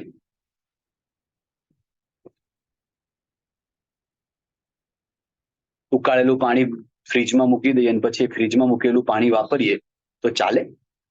એક્ઝામ્પલ છે આ તો. એનો મતલબ એ કે ભાઈ ક્યાં ક્યાંક ખોટું થતું હોય આપણાથી તો ક્યારેક ગીતાર ગુરુ ભગવંતોની સલાહ લઈ લો. મારો ધર્મ આટલો પણ હશે ને, પણ ભગવાનની આજ્ઞાને સાપેક્ષ હશે ને તો મને મોટું ફળ આપશે. પણ મારો ધર્મ આટલો બધો વિશાળ હશે પણ ભગવાનની આજ્ઞાને સાપેક્ષ જ નહીં હોય તો મને કાંઈ ફળ નહીં મળે. તમારું અમૃત અનુષ્ઠાન ક્યારે કહેવાય? કે જ્યારે ભગવાનની આજ્ઞા મુજબનું હોય. સતત ને સતત એ અનુષ્ઠાનમાં શું ભાવની વૃદ્ધિ થાય. નંબર 3. નંબર 4, ભાવનો અત્યંત ભય હોય. અંદર ડર લાગે એ ખોટું થશે તો, ખોટું થાય તો ના ચાલે, હું સંસાર રખડી જાઉં, મારે ભવમાં ભટકવું પડે, મારો સંસાર વધી જાય, આ પાપ કરીશ, આવું કરીશ તો હું ક્યાં જઈશ? રખડી જઈશ, સંસારમાં મરી જઈશ, સંસારમાં તીવ્ર દુઃખોને ભોગવીશ. મારે સંસારમાં નથી રખડવું, મારે આવા દુઃખો નથી ભોગવવા, મારે આવી પીડા નથી ભોગવવી. કોઈ કેન્સર થયું હોય ને એને પીડામાં જોઈએ ને તો એમ થાય કે ના ના મારે આવી પીડા નથી ભોગવવી. તો ક્યારે એવો વિચાર ના આવે મારે આવા સંસારમાં નથી રખડવું, મારે આવા સંસારમાં નથી રખડવું. મને અંદરથી ભય લાગે, ધ્રુજારી લાગે, ના મારે કોઈ કાળે ખોટું નથી કરવું. હું સંસારમાં રખડું, ભગવાનની આજ્ઞાની બહાર જાઉં તો સંસાર રખડી જવાય, મારા ભાવ વધી જાય. એટલે સાધનામાં જ્યારે કોઈ ખોટું થતું હોય તો તેને સંસારમાં ભય લાગે, ડરે બન સંસારથી, પાપથી ડરતો હોય, આસાધનાથી ડરતો હોય. એટલે સાધના નહીં કરવાની એવું નથી કહેતા, સાધના તો કરવાની જ છે. આપણે મનમાં એમ કરશું કે ભાઈ આ સાધના કરીશ અને એ સાધના કરતા કરતા મનની અંદર ભય રાખશે તો હું સાધના કેવી રીતે કરી શકીશ? તો ભય શેનો છે? ખોટું ન થઈ જાય એનો ભય રાખવાનો છે. અજ્ઞાનતાવશ કદાચ ખોટું થઈ જાય તેનું પ્રાયશ્ચિત છે, પણ જાણી જોઈને ખોટું કરીએ, જાણી જોઈને આસાધના કરીએ એ તો કેવી રીતે ચાલે? એટલે જેને આસાધનાનો ભય હોય. નંબર 4. જે નંબર 5, જ્યારે કંઈ પણ મળે એના અંતરમાં આશ્ચર્ય થાય, એને કંઈક નવું જાણવા મળે ને, આપણી પરંપરા હતી, અત્યારે પણ છે, કે જ્યારે કંઈક નવું જાણવા મળે ને ત્યારે શું કે ખબર? આ વાહ ગુરુદેવ, આજે મેં આ પહેલી વાર જાણ્યું, મારા ભગવાનનું વચન આ છે, જબરજસ્ત આનંદ થયો, મજા આવી. આટલા ભગવાનના વચનો સારા છે, ભગવાનની વાતો આટલી બધી સારી છે. કોઈકનું મકાન સારું જોઈએ ને તો અંદરથી હાસ એટલું બધું ટોપ બંગલો બનાવ્યો છે. કોઈકના કપડા સારા જોઈએ ને, શું યાર જો ને કેટલી મસ્ત સાડી પહેરી છે, યાર જબરજસ્ત કપડા છે. કોઈકના હીરાના કે દાગીનાઓ જોઈએ અને શું દાગીના પહેર્યા છે. કોઈકને રૂપ અંબાર સમાન કન્યાને સ્ત્રીને જોઈએ તો શું રૂપ છે એમનું. એમ ભગવાનનું વચન સાંભળતા હોઈએ અને આશ્ચર્ય ભાવ થાય, વાહ મારા પરમાત્માની વાણી કેટલી બધી સારી છે, મારા પરમાત્માના વચનો કેટલા સારા છે, મારા પરમાત્માના વચનો કેટલા તારક છે. અંદરથી એક આશ્ચર્યનો ભાવ જાગે. નંબર 4.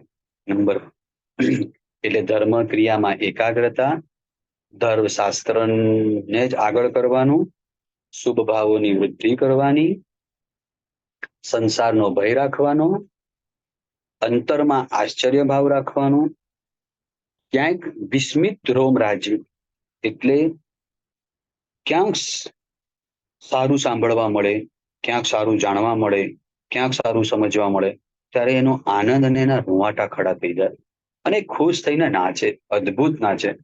અરે વાહ, ભગવાનને જુઓ ને, નાચો, કોઈ સંકોચ ને કોઈ શરમ નહીં રાખો, નાચો, મન મરીને નાચો. આ જગતની સામે કેટલું નાચ્યા, કેટલું નાચ્યા.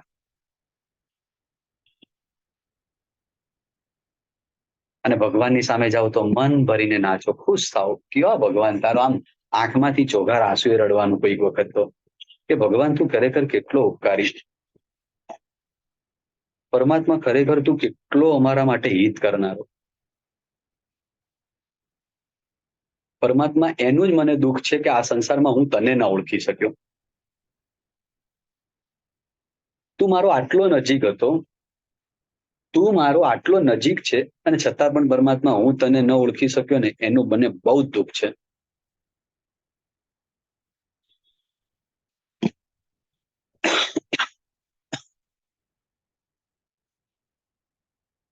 કોઈ વખત એવું ખેદ થાય? દેરાસરમાં ગયા હોઈએ, કોઈ તીર્થમાં ગયા હોઈએ, અને ભગવાન અને માત્ર તમે જ બેસ્યા હો, બીજું કોઈ જ ના હોય, અને એ વખતે આંખમાંથી આંસુ આવીને એમ કે ભગવાન ખરેખર તને હું ના ઓળખી શક્યો, મારું મોટામાં મોટી આ ભૂલ થઈ ગઈ. તમારી પાસે કરોડો રૂપિયાનો હીરો હોય ને તમે ન ઓળખી શકો ને, અને તમને કાળાંતરે ખબર પડે કે તમારો એ હીરો કરોડો રૂપિયાનો હતો, તમને મનમાં શું થાય કે સાલું બાજુના કરોડો રૂપિયાની મિલકતનો હીરાને ઓળખી ના શક્યો. આમ ભગવાનને ન ઓળખી શક્યાનું કોઈ ડંખ જ નહીં.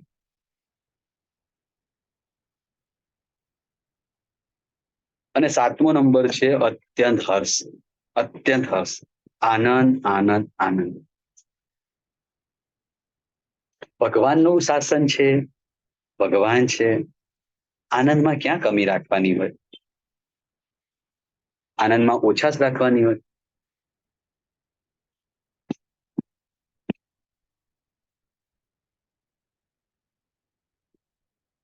ડગલે ને પગલે આનંદ આવે.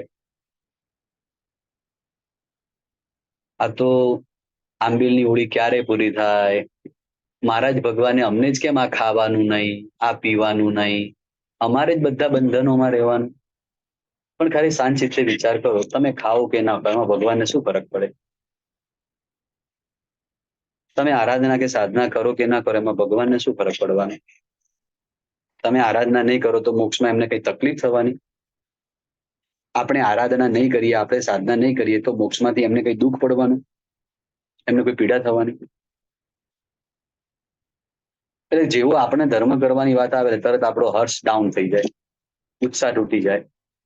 હવે હોળી આવે, હવે લીલોતરી નહીં ખવાય, હવે પરુષણ આવશે, લીલોતરી નહીં ખવાય, આઠમ ચૌદસ હશે, લીલોતરી નહીં ખવાય, એટલે એના કારણે મુખ મલિન થઈ જાય. પણ શાંત ચિત્તે વિચાર કરે કે ભગવાન તારી આજ્ઞા કેમ છે આરી? એટલે આજ્ઞામાં જ્યારે હર્ષ આવે ને ત્યારે જ સમજવાનું કે આ અનુષ્ઠાન અમૃત અનુષ્ઠાન કહેવાય. અને જ્યાં સુધી આજ્ઞામાં કોઈ હર્ષ જ ના આવે ને ત્યાં સુધી અનુષ્ઠાનને અમૃત અનુષ્ઠાન ન કહેવાય. એટલે 7 મુદ્દાઓ છે આપણા અમૃત અનુષ્ઠાનના. અત્યંત હર્ષ રાખજો, ભવનો ભય રાખજો.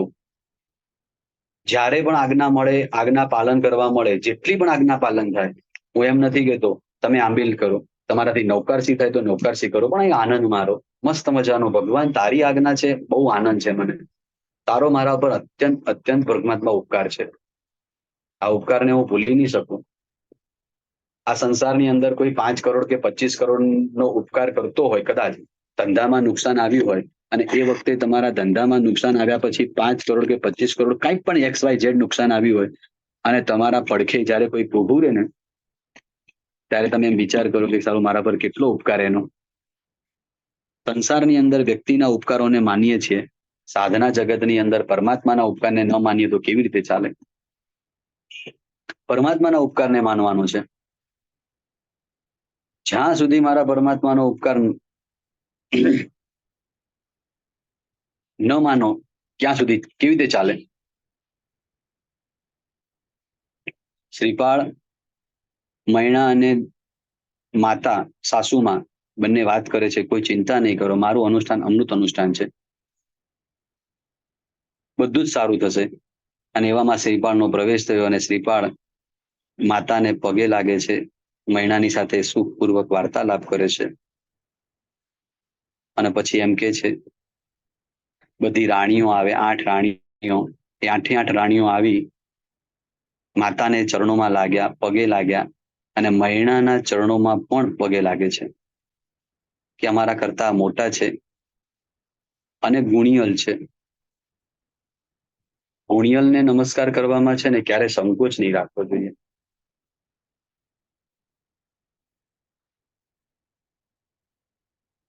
માતાના ચરણોમાં ને મૈણાના ચરણોમાં નમસ્કાર કરીને રહે છે અને એક શ્રીપાળ મૈણાને એમ કહે છે કે બોલ, તારા બાપુજીને આપણે અહીંયા બોલાવવા તો કેવી રીતે બોલાવો? ત્યારે મૈણા એમ કહે છે કે પોતાના ખભા ઉપર કુહાડી, પોતાના ખભા ઉપર કુહાડી એટલે એક પ્રકારનું સાધન ખેતીનું, એ મૂકીને અહીંયા લાવે એવું તમે કરો, જેથી કરીને જૈન ધર્મનો પ્રભાવ વધે. એમને પણ એ ખ્યાલ રહે કે રાજા કરે તે ના થાય, કર્મના સિદ્ધાંતો કરે તે જ થાય.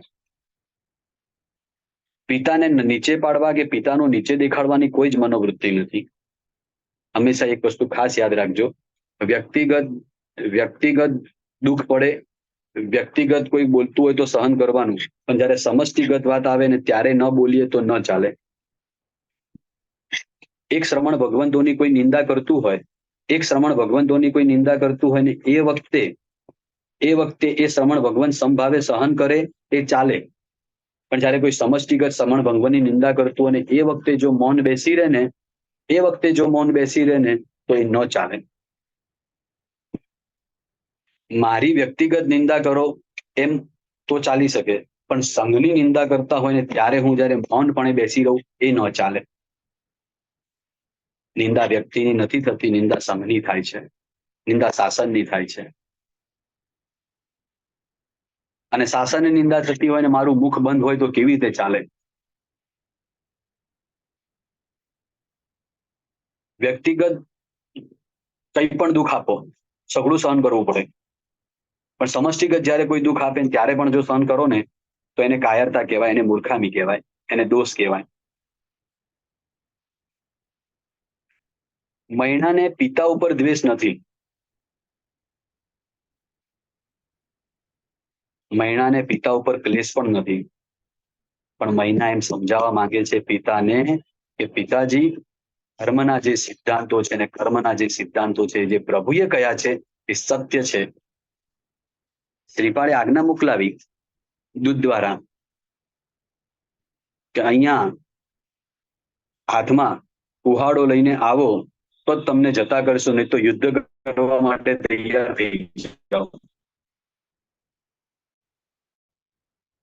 પ્રજાપાળ રાજા પાસે સંદેશો લઈને ગયા અને પ્રજાપાળ રાજા તો આક્રમક મૂડમાં આવી ગયા. ચલો લડી લઈએ, કઈ પણ થાય. ત્યારે બાજુમાં મંત્રી બેઠેલા અને સલાહ આપે છે કે રાજન, થોડુંક બુદ્ધિ વાપરો, ક્યાં તમારી બુદ્ધિ ગઈ છે? પેલું સામે કોઈ સામાન્ય સેના નથી, અઢળક મોટી સેના છે. તમારી રાજપાટ બધું તો જશે, તમે જીવથી જતા રહેશો. થોડો વિવેક રાખો. ક્યારેક છે ને કડવા વચનોની અંદર પણ સાચું બોલવું પડતું હોય છે. ક્યારેક પણ કડવા વચનોની અંદર પણ સાચું બોલવું પડે. વિવેક રાખો. અને પ્રજાપાળ રાજાને કહ્યું કે નહીં, સામે સૈન્ય તો મોટું છે અને ખોટું બધું નુકસાન થાય, એના કરતા લાવ એમની જે ફરમાન છે એ માનીને હું જાઉં. એટલે પોતાના હાથ ઉપર કુહાડો મૂકી અને જાય છે. અને ત્યાં જેવા શ્રીપાળના પ્રવેશ કર્યો, શ્રીપાળ એમને આગતા સ્વાગતા પૂર્વક બોલાવી અને રાજગાદી પર બેસાડે. અપમાન કરવું એ ભાવ નહોતો. ત્યારે જ મૈણા ને પિતાજી એમ કે છે કે બેટા, તારો જે કર્મનો સિદ્ધાંત અને જે તારી કર્મની જે વાતો છે ને, ખરેખર ખરેખર સત્ય સત્ય અને સત્ય જ છે. શું જૈન ધર્મની જાઓ જલાલી અને શું જૈન ધર્મની મહાનતા!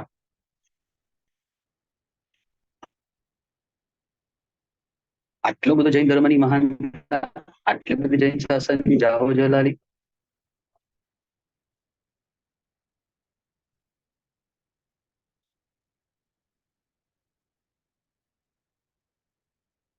સુખપૂર્વક બધા રહે છે. અને એ વખતે એ શ્રીપાળ એમ કે છે કે ચાલો આજે નાટક જોઈએ. અને નાટક જોવા માટે બધા જ પરિવારના ભેગા થયા છે. અને એ વખતે નાટકમાં જે નૃત્ય કરનારી જે નૃત્ય કન્યા હોય છે, એ જ પ્રજાપાળ રાજાની દીકરી સુરસુંદરી હોય છે. કોઈ સુરસુંદરીને ઓળખતી નથી શકતું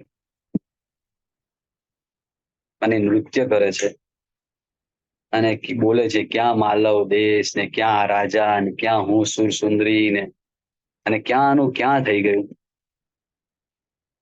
અને નૃત્ય પૂરું થયું અને સ્ટેજ ઉપરથી ઉતરીને રડતી રડતી રડતી આવીને પોતાની માતાના ખોળામાં બેસીને રડે છે. ત્યારે આખી સભા વિચારમાં પડી જાય કે આ શું થઈ ગયું. મતલબ આખા બધા નાટક જોવા વાળા જે પ્રેક્ષક ગણો હોય છે બધા જ વિચારમાં પડી ગયા આ શું.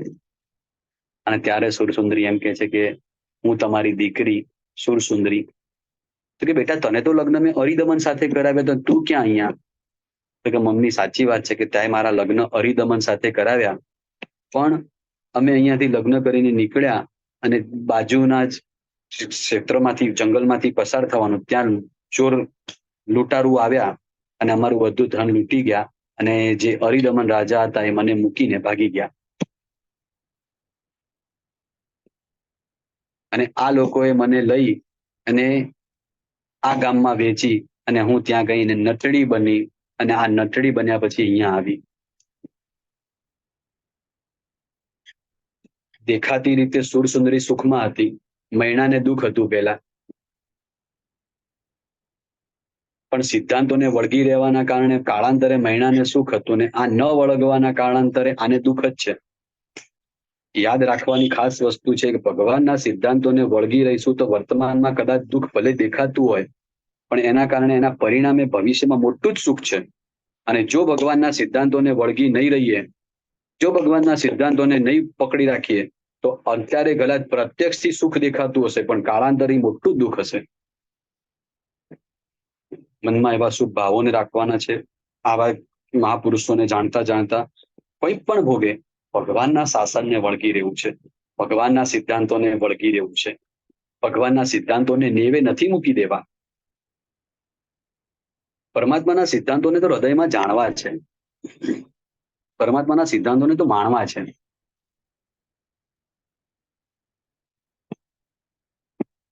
પ્રત્યેક પરમાત્માની આજ્ઞા મારા હૃદયની અંદર આવે એવા શુભ ભાવો સાથે એ મહાપુરુષોને વંદન કરીએ અને આચાર્ય ભગવંતોને વંદન કરીએ. સિદ્ધ ભગવાન કાલે આપને સમ્યક દર્શન પદની આરાધના સુખપૂર્વક સમ્યક દર્શન પદની આરાધના. પ્રણામ. સમ્યક દર્શન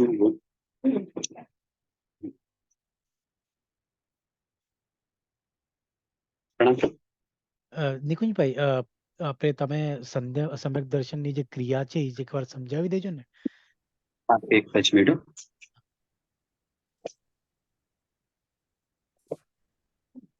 કાલે સમ્યક દર્શન પદ 67 કૌશક 67 67 એટલે 67 સમ્યક દર્શન પદની આરાધનાની અંદર આપણે કાલે 67 પ્રદક્ષિણા 67 ખમાસણા 67 લોગસનો કૌશક 67 સાથિયા 67 નૈવેદ 67 ફળ એક ધાનનું આંબિલ કરતા હોય તો ચોખાનું આંબિલ 20 નૌકાર વાળી ગણવાની. ઓમ રીમ નમો બંસણ સ. ઓમ રીમ નમો બંસણ સ આ પદની આરાધના કરવાની. કાલે સમ્યક દર્શન ઉપર આપણે આત્માનુભૂતિ શું છે એના ઉપર ખાસ બહુ ઊંડાણથી વિચાર કરીશું કે સમ્યક દર્શન ભગવાનની આજ્ઞા અને સમ્યક દર્શનથી આપણે કેવી રીતે વિચારવું. પાણહારનું પચકાણ પાણહાર દિવસની પચકાઈ અનથણાપગમ સહસા કારણમ મહત્તરા કારણમ સબસ્માત્યા કારણમ ઓશિરઈ ઓશિરામી. દિવ્યાર દુવ્યાર ચોવ્યાર દિવ્યાર દુવ્યાર દિવસની પચકાઈ ચોવ્યમ પિયારમ દિવ્યમ પિયારમ દુવ્યમ પિયારમ અસણમ પાણમ ખૈમમ સાઈમમ અનથણા ભગણમ સહસા કારણમ મહત્તરા કારણમ સબસ્માત્યા કારણમ ઓશિરઈ ઓશિરામી. સુખપૂર્વક સારામાં સારી રીતે પૂરી કરજો આંબિલ કરજો. કદાચ ના થાય તો બધા જેટલા પણ આંબિલ કરી રહ્યા છે એ સઘળા લોકોને ભાવપૂર્વક સાતારે એના માટે પણ થોડાક નવકાર મહામંત્રનું સ્મરણ કરવાનું કે સઘળા લોકોની આંબિલ સારામાં સારા થાય. આવા ગરમીની અંદર પણ એમને કોઈ પીડા ન થાય અને સારામાં સારી રીતે બધા જ લોકો આંબિલ કરે એના માટે હું આજે એક બાંધી નૌકારવાળી ગણીશ. ભલે આપણાથી આંબીલ ન થાય, પણ બધા લોકોને સુખપૂર્વક આંબીલ થાય એના માટે હું એક બાંધી નૌકારવાળી ગણીશ. 108 નૌકાર ગણીશ. એવા શુભ ભાવો સાથે આપણને લાભ મળે. ખાલી ખાલી કઈ ક્રિયા ન કરીએ, કઈક આરાધના ન કરીએ તો આપણને કઈ લાભ ન મળે. બસ પ્રણામ. કઈ પૂછવાનું? કોઈને કઈ પ્રશ્ન? કોઈ પ્રશ્ન હશે તો અનમ્યુટ કરીને પૂછી શકશો અત્યારે.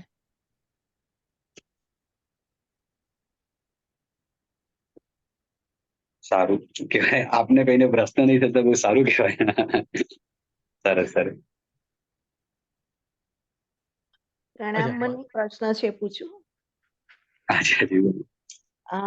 એટલે આ ખભે કુહાડો મૂકવાની વાત છે ને, એ મને એનું બહુ મને મનમાં એવું થયા કરે કે એ બહુ ખરાબ વાત કહેવાય. એમ એટલે ખભે કુહાડો મૂકવો એ એના માટે શું છે, કોઈ વ્યક્તિને જયારે તમે નમાવાના હોય ને, એટલે ભાઈ તમે મારી આજ્ઞામાં છો, એટલે જયારે લઈને આવે ને ત્યારે મતલબ એમ કે હું તમારી આજ્ઞામાં છું. હવે ઓકે. આ એના પ્રતિક રૂપે કહેવાય. જયારે આપણે એમ કહેવાય કે ભાઈ હું તમારી અંડરમાં છું, તો બતાવું કેવી રીતે? તો કે જયારે આવે ને ત્યારે હાથ જોડે, અહીંયા આમ રાખેલું હોય કે હું તમારી આજ્ઞાને હવે સીધો ધારે છું, હવે તમારા ચરણોમાં છું. હવે ઓકે. જી આવું બતાવવા માટે એના પ્રતિક રૂપે કહેવાય. જી જી પ્રણામ. ખૂબ ખૂબ આભાર.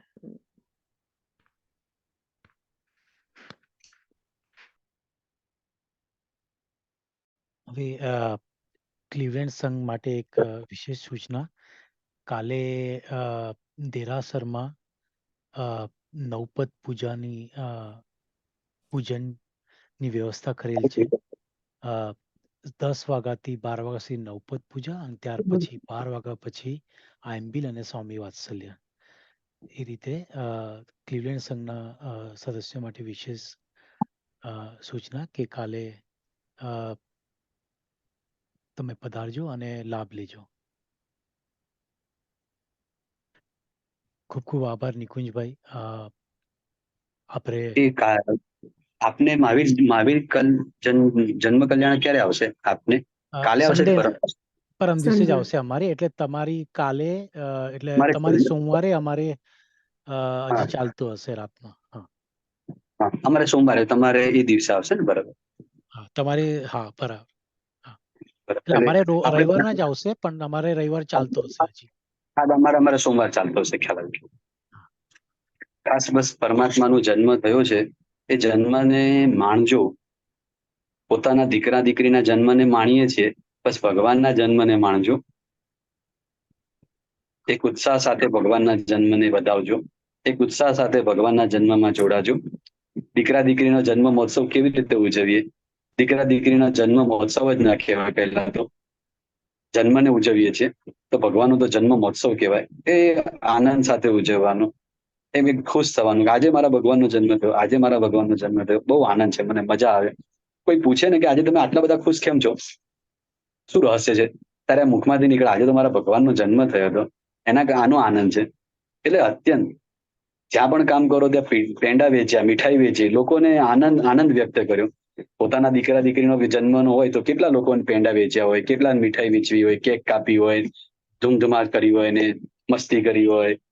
આજે તો પરમાત્માનો જન્મ છે. લોકોને પોતાના સ્ટાફમાં કામ કરનારા માણસોને પણ કામ કરતા હોય ને એટલો આનંદ આવે ને એટલો ખુશ કરે કે આજે તો ભગવાન જન્મ્યા. એટલે આવા શુભ ભાવો સાથે ભગવાનના જન્મને માણશું આપણે.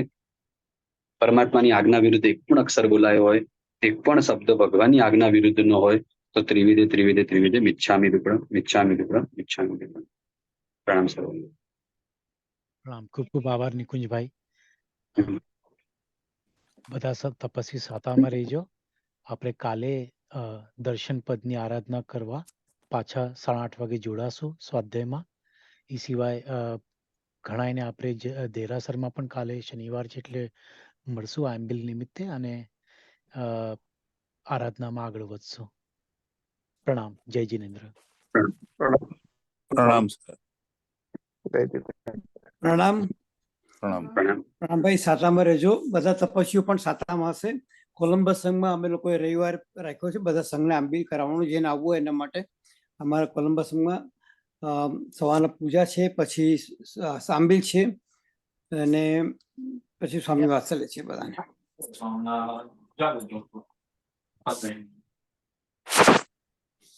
પ્રણામ નિકુંજભાઈ. પ્રણામ. નમો નિંદાણમ નમો સિદ્ધાણમ નમો હરિણામ નમો વિજ્જાયનમ. નમો લોય સર્વ સાગુણમ ઈશ્વર પંચ નમોકારો સર્વ ભાવ પનાશનો મંગલાણમ ચ સભ્યસિન પડમ ભવૈ મંગલમ.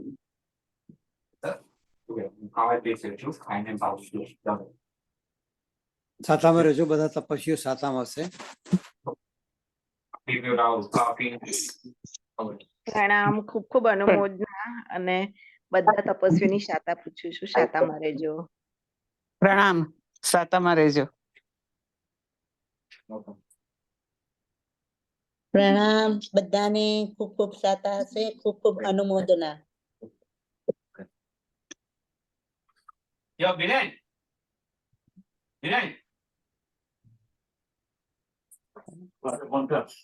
કેમ શું કહા પડી? બર્થડે ની ગિફ્ટ માં ક્યાં લઈ જવાના છે? અમે લોકો જઈએ છીએ એકદમ ડિસ્ટ્રિક્ટ ચાર્જ. ચાલે. મને રજા ને. તમારે કાલ જવું છે બહુ કેન્સલ કરાયું. રાતના બીરેન જોડે. જા, કઈ વાંધો નહીં, આમ પછી જવાશે નહીં, કઈ ઘરે જવું છે તો. તું તો નહીં આવ? કાલે નહીં આવો, તમારી ઈચ્છા. જોઈશું, વિચારશું. અત્યારે ના કહું કશું. કાલે કેવું પડે મારું. કાલે શું ખાવું છે? કાલે બહાર ખાઈશ. કાલે તું ટેન્શન મત કર. મને કાલે ઢોકળી મળી દે. ઢોકળી બનાવી દો. ઓકે, ઢોકળી ખાશું આપણે. ઓકે, ડાબલ ઢોકળું. દાબેલી. એ પણ નાની નાની બબુરી બાવાલી કોઈ પણ, મને કોઈ પણ ચાલશે, મને એવું છે જ નહીં. ઓકે, બાજુમાં મિક્સર વઘારવાની થશે તો હું તને કહીશ. તો મને એટલા વાગે ઉઠાડી દેજે. બીજી શિફ્ટ કરવી પડે ને કદાચ, પણ આખીમાં પૂછવું. કાલે જયારે જોબ નથી કાલના? રાતના કાલે ડબલ કીધું તો ખરી કદાચ. હા, રાતના પણ 11 વાગ્યાનું જોબ છે ને, તો તું કેટલાન્ટી સિટી કેવી રીતે જવાનું? પણ નથી, તને હું તો બોલ્યો. કાલે નથી. તને કેમ આવું થાય છે? કોને બંધ કર્યો છે? કોઈનો ફોન ચાલે?